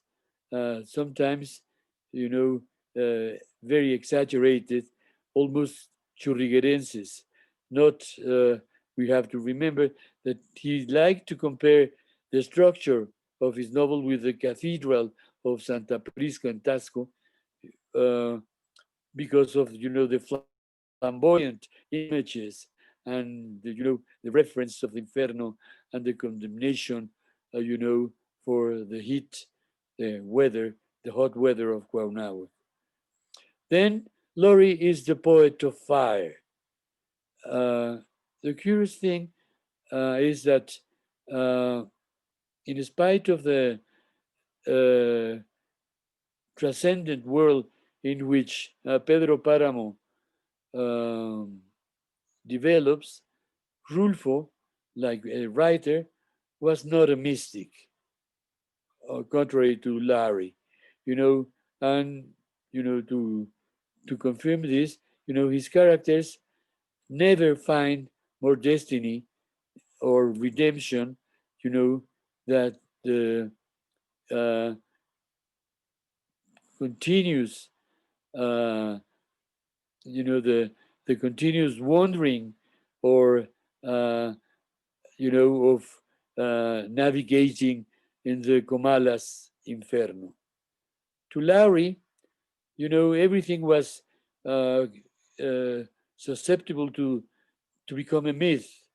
Cortés and Moctezuma, the ravines, the gardens, La Virgen de la Soledad, and the myth of Faust itself. But, the destiny of Lowry's Faust, El Consul, is not the eternal damnation like in Marlowe, but, is salvation through love, like in Goethe. The myth of Lowry, goes from the interior to the exterior. His trip, his voyage, and for extrapolation, the consuls goes, to the lack of love, to alcoholism, from alcoholism to mysticism, and from mysticism to apocalypse. With this vision, apocalyptic vision, Lowry finally imagined and wrote Under the Volcano. The characters of Pedro Páramo, as the ones in Fausto de Marlowe, finally gave their souls, without finding a salvation. However, Pedro Páramo is also a mythic novel, which offers an image, at the same time poetical and monstrous, of Mexican reality. But the myth in Rulfo is basically an inner myth. He collected the collective experience and made it his, to reflect the anguishes of the soul of Mexico. Sorry, to make this quick, interpretation, but I found it a little bit complicated to read it to you, seeing that most of you are speaking in English. I didn't want to miss, the point. And I would recommend you to all of you who haven't read Pedro Páramo, that you take a look at it. It's worthwhile, I assure you. Thank you very much. Gracias, Hernán, por compartir con nosotros tus ideas. Mientras checamos si hay preguntas del público, yo me gustaría comentar algo contigo, por favor. Yo creo que, desde luego, que hay una similitud simbólica muy grande entre ambos lugares, Comala y Cuernavaca, por supuesto. Para Lowry, Cuernavaca representa el infierno. Tú hablaste de infierno, amor, paraíso, de la importancia del simbolismo. Para Lowry, Cuernavaca representa el infierno en esa trilogía que iba a escribir, el viaje que nunca termina, ¿no? El paraíso infernal. Eso Sí. es lo que dicen los críticos para Lowry, Cuernavaca. Sí. Porque tú sabes que Cuernavaca le dicen la ciudad de la eterna primavera. Pero claro, sí, en el caso específico de Lowry, esa eterna primavera, cuando se va Ivonne, se convierte en su infierno, ¿no? Exacto. Pero para Lowry es el infierno. Yo me acuerdo de una frase que Juan Preciado ve escrita en una virgen que Eduviges de Hada llevaba colgada en su pecho. Una frase que decía: Comala es el triunfo de los pecadores. El triunfo de los pecadores es el infierno al final, ¿no? Sí, es cierto. Por eso hay una gran similitud simbólica entre ambos lugares también. De acuerdo, correcto. Sí, sí. Y algo que me parece muy interesante también es que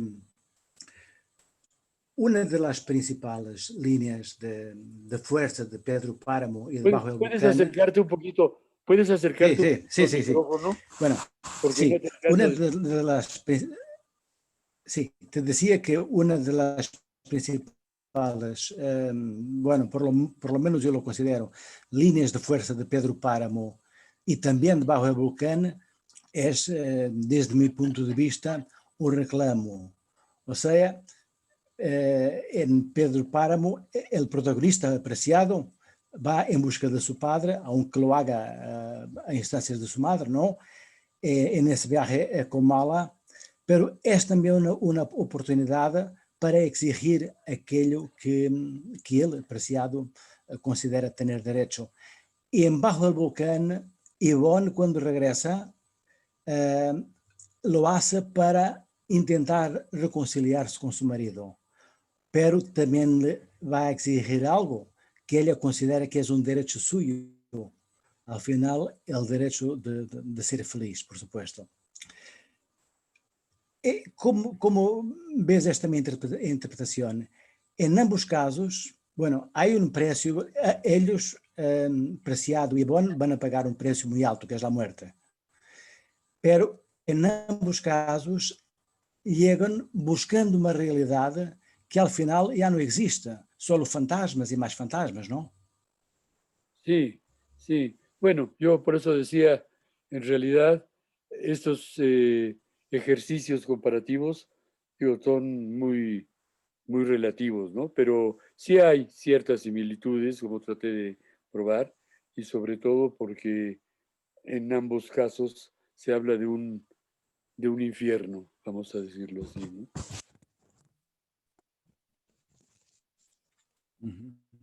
Sí. Oye, no, creo que não han llegado perguntas del público. Bueno, vamos a esperar un tantito más, pero me gustaría oírte y que puedas compartir con nosotros.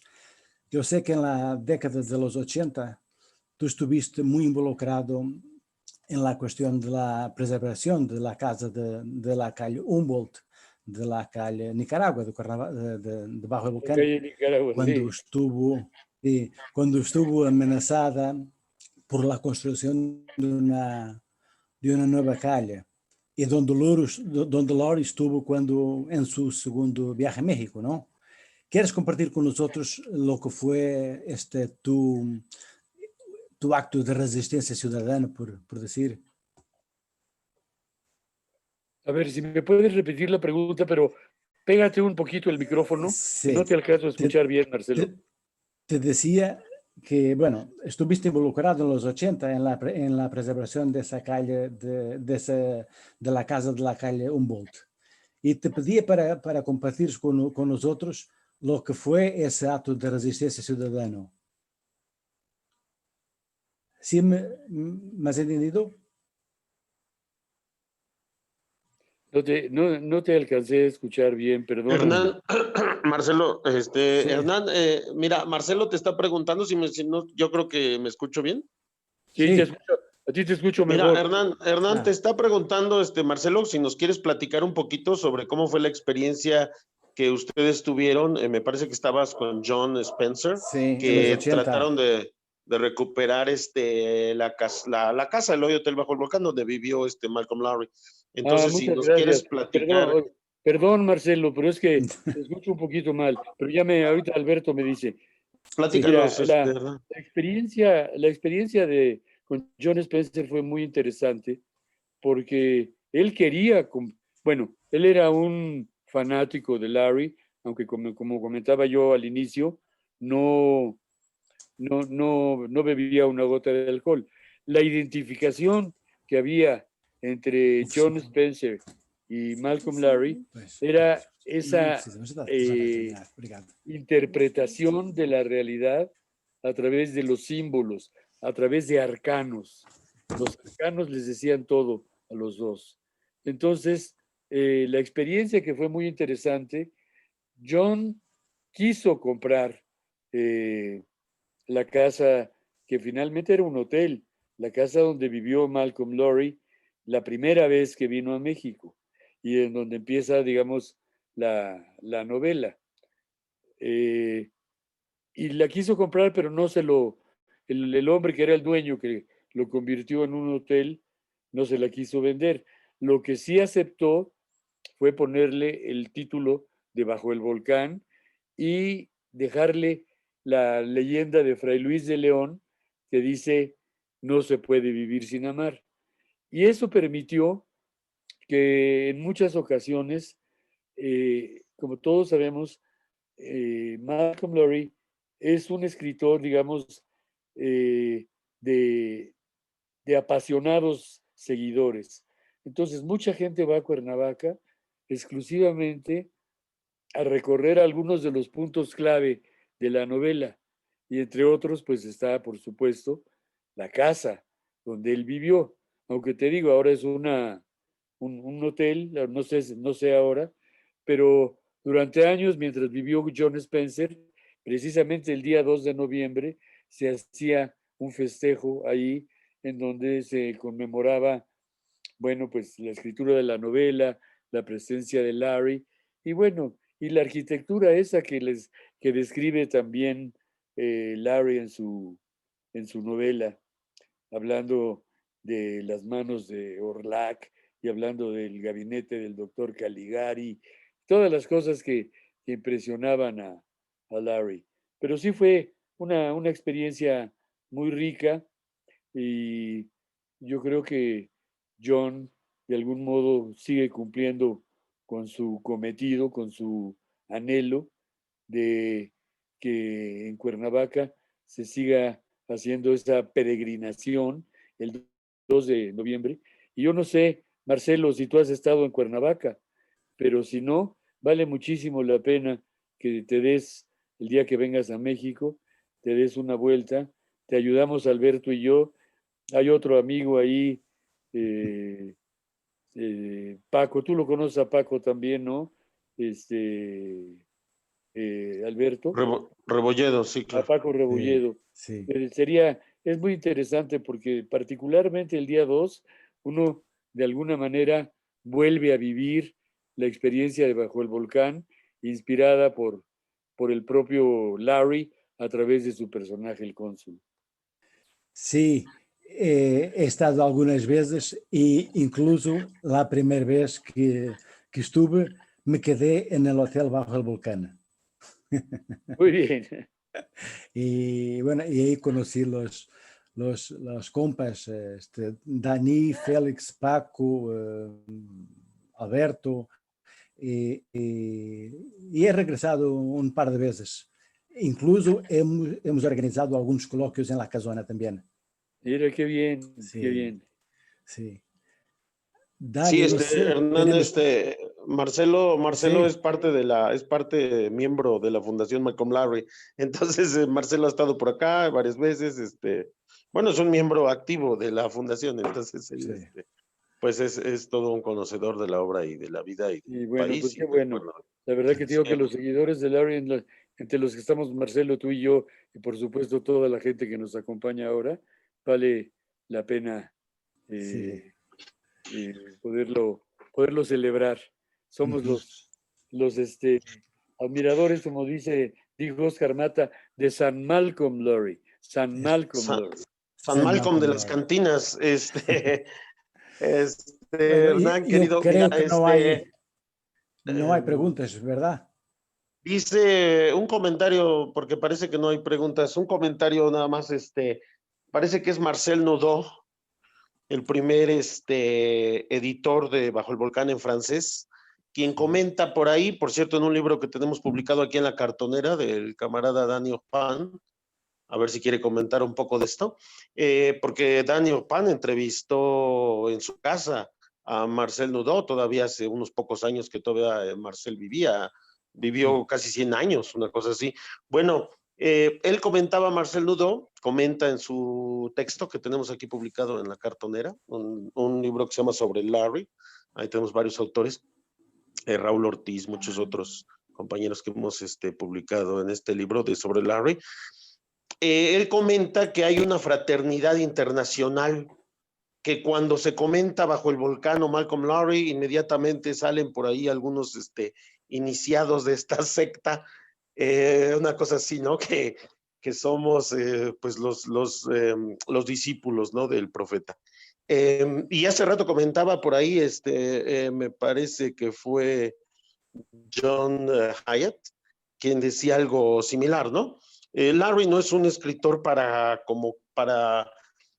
digamos, popular, ¿no? No, nunca ha sido, no, ni en No, Inglaterra, no. una novela que exige muchísima. Oscura, ¿verdad? Concentración, es una novela oscura, ¿no? Se le llama, pues, escritor maldito, ¿no? Oye, De también es temas una novela, oscuros, de temas del también infierno, ¿no? una novela para mí muchas veces falsamente mal interpretada, como he oído decir en Sí, algunas claro. ocasiones. ¿Por qué voy a leer una novela de un borracho? ¿No? Y no es el caso. El mismo Larry estaba un poco dudoso cuando publicó la novela y vio la película de Lost Weekend y dijo, mi novela y esta película se parecen, pero no. La novela de Larry tiene una dimensión metafísica que no alcanza, digamos, ningún borracho alcanza esa dimensión metafísica. Desde luego, Hernán. Hay por ahí también comentarios, no me acuerdo si es Oscar Mata, o viene por ahí en su libro, justo menciona esto. Digo, borrachos, pues hay muchos, ¿verdad? Sí. Y temas, pues hay muchos, pero no, la profundidad, la seriedad, la concentración, todos los niveles discursivos de Bajo el Volcán, por no hablar de toda la obra de Lowry, que de manera póstuma se fue publicando, es de un nivel de profundidad filosófica y literaria realmente muy grande. Entonces, no es como para echarlo en saco roto. Malcolm Lowry es uno de los escritores, creo que más importantes del siglo XX, ¿no? Y bueno, por eso estamos aquí hoy en día, en estos días de muertos. Gracias, Hernán, Alberto. Oye, pues quiero un agradecerte. abrazo fuerte, sí. Adelante. Oye, Hernán. agradecerte particularmente a ti la invitación y felicitar a todos los colegas. Realmente disfruté mucho, digamos, los comentarios de Bryan Biggs, sobre todo para ver Liverpool, que es tan interesante. Bueno, la intervención y la dirección y coordinación de Marcelo, también de John Hyatt, y bueno, pues a todo el grupo, felicidades y muchas gracias por la invitación. Espero que Oye, Hernán, dame la oportunidad de decir algo más antes de que te vayas. Miren, compañeros, friends, miren, Hernán, en alguna ocasión, no he tenido la oportunidad de comentar esto, pero hace como 20 años que estábamos en la facultad, ahorita me acordé, la facultad está cerrada por el COVID-19, pero ya estaba cerrada por los problemas políticos, ¿no? Que tenemos en la universidad. Bueno, hace 20 años estaba abierta la facultad, estábamos próximos a la huelga del 2000. Bueno, tú me comentaste, yo te invité, te dije, oye Hernán, ¿por qué no hacemos porque te encontré en el Centro Nacional de las Artes? Vino Gordon Bowker y Raúl Ortiz a claro, yo estuve con ellos. hablar sobre Bajo el Volcán en 99, si no mal recuerdo. Tengo por ahí el póster guardado. Bueno, pues ahí me surgió la idea porque dije, oye, qué interesante, están hablando de Malcolm Lowry, vinieron a México, vienen de Inglaterra, está Raúl Ortiz, ahí conocí a querido amigo, hermano Raúl, tan querido, me firmó su libro, aquí lo tengo, por aquí lo tengo atrás. Bueno, yo te pregunté en la facultad, oye, yo no sabía que tú eras especialista en Malcolm Lowry, y me dijiste, sí, con gusto, te dije, ¿por qué no hacemos un evento? Y tú me sugiriste que hiciéramos el Día de Muertos en Cuernavaca. O sea, la idea original fue tuya, Hernán, y me encantó porque dije, desde luego, pues hay que ir a Cuernavaca y hay que hacerle allá un homenaje a Malcolm Lowry. Conocí después a Oscar Menéndez, quien hizo el video Malcolm Lowry en México.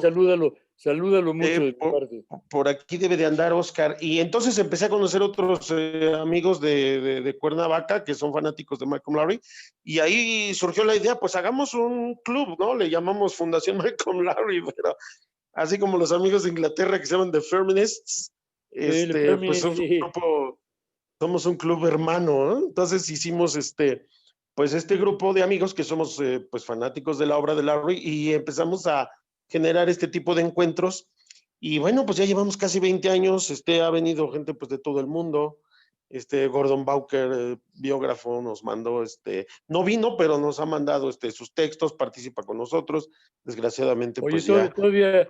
¿Todavía vive Bowker? No, mira, Hernán, Gordon tiene alrededor de 2-3 años que nos dejó, está su espíritu aquí. Lo invitamos el año pasado a Lisboa, ¿te acuerdas? Está de regreso, de regreso. Sí, de hecho lo invitamos el año pasado y fue cuando nos dieron la noticia, sí, ¿verdad? Sí, lo invitamos el año pasado. Me contestó. Su esposa nos respondió el correo electrónico diciendo que pues Gordon Bowker tenía un par de meses que pues se había passed away, ¿no? Que había fallecido y bueno, ya no pudo estar con nosotros, pero Gordon Bowker estaba muy cercano con nosotros con la fundación, no se diga Raúl Ortiz. Y es que Gordon Bowker, debo decirte, fue un gran biógrafo, ¿eh? La biografía de Malcolm Lowry, si nada más seguíamos la de Douglas Day, era totalmente diferente a cuando Bowker, digamos, aborda la vida de Malcolm y le da un giro de 180 grados. ¿Por qué? Porque la biografía de Douglas Day estaba basada todo en Marjorie y la otra está basada en Jan Gabriel. Y tú sabes la importancia que tienen las mujeres en la vida de los hombres. No, no mucho. Ailsa Cox, me gustaría que opinara un poco sobre esto, pero va a ser muy difícil toda la cuestión de la traducción. Pero bueno, sí, desde luego, vean la diferencia, ¿no? De la biografía de Gordon Bowker, quien, como les comento, es un gran amigo nuestro, y la de Douglas Day, que además es sumamente freudiana, ¿no? La interpretación de Douglas Day de la vida de Larry, 100% freudiana. No digo que Freud estuviera mal, pero bueno, era la moda, ¿no? Oye, me pasa aquí una nota a mi esposa en donde me dice que mañana se cumplen 52 años, o sea, de Hay muchas, Fuego Nuevo, del Día de los Muertos bajo el volcán. Perdón, Hernán, es que se me fue la señal. No, te digo que mañana se cumplen 52 años, o sea, es el Fuego Nuevo del Día de Muertos que ocurre bajo el volcán, que es en 1938. O sea, son 50 más 2, 52. Es el Fuego Nuevo. Fíjate, Hernán, pues nos estás dando más razones para renovar nuestra fe y nuestra, ¿no? Bueno, yo hasta aquí dejaría mi comentario. No sé, Dany y los demás, si Oye, podamos pues hacer. me despido, te agradezco en particular a ti, Alberto, a todo el grupo, a Bryan Biggs, a Marcelo, a John Hyatt, a Mariette, a todo el mundo. Y agradezco mucho la invitación y seguiremos en contacto. Un abrazote, Hernán. Muchas gracias por darle vida a este coloquio, y tu comentario sobre Pedro Páramo. Nada más, creo que faltó un poquitito Comal, o sea, donde arde, ¿no? Donde arde el fuego. Donde arden las cosas. Donde arden las tortillas. Es Gracias, otro infierno, ¿no? La gente que llega a Comala, como decía, regresaban por su cobija, porque les daba frío en el infierno, ¿no? Una cosa así, dice Pedro Páramo. Fantástico, muchas gracias, Hernán, un abrazo. Bueno, y gracias Nos a todos. estaremos viendo, John nos Hyatt, estaremos viendo. Nos estaremos viendo por aquí. Pues muy bien, creo que vamos por otros 52 años de coloquios. Y como decías, Alberto, es Maurice Nadeau, el editor francés, quien publicó por primera vez Bajo el Volcán en 1950, o 1949 para ser preciso, la primera edición. Y en el texto introductorio, él menciona que a partir de ese libro, pues hay como una cofradía, ¿no? Porque si hay gente en el público que mencionan a Malcolm Lowry, de repente se van a juntar, es decir, pues como lo estamos haciendo ahorita en diferentes partes del mundo, ¿no? Entonces es como una hermandad muy bonita, y qué bueno que podamos seguir y que tengamos también gente que nos vean por internet. Y bueno, creo que hoy fue otra vez un encuentro muy rico, con mucha información. Les vamos a dejar un poquito más de información en el chat y en el blog de la Fundación de las actividades de los colegas de Liverpool. Y pues Dany, invitarlo. Dany, me despido. Sí, sí, sí. Y gracias. Nos vemos, Hernán. Muchas gracias. Y pues invitarlo a que se sintonicen mañana también a partir de las 3. Que se sintonizan mañana por internet a partir de las 3. Y tendremos otra vez 2 invitados de honor. Nigel Foscroft de Brighton, de la Universidad de Brighton, y Cheryl Grace de la Universidad de British Columbia, 2 grandes especialistas de Malcolm Lowry. Muy famosa, biógrafa y crítica, Cheryl Grace. Hernán, no te lo pierdas, voy a hacer una entrevista con Cheryl Grace mañana en la tarde. Mañana me conecto. Ok. Gracias. Gracias. Nos vemos por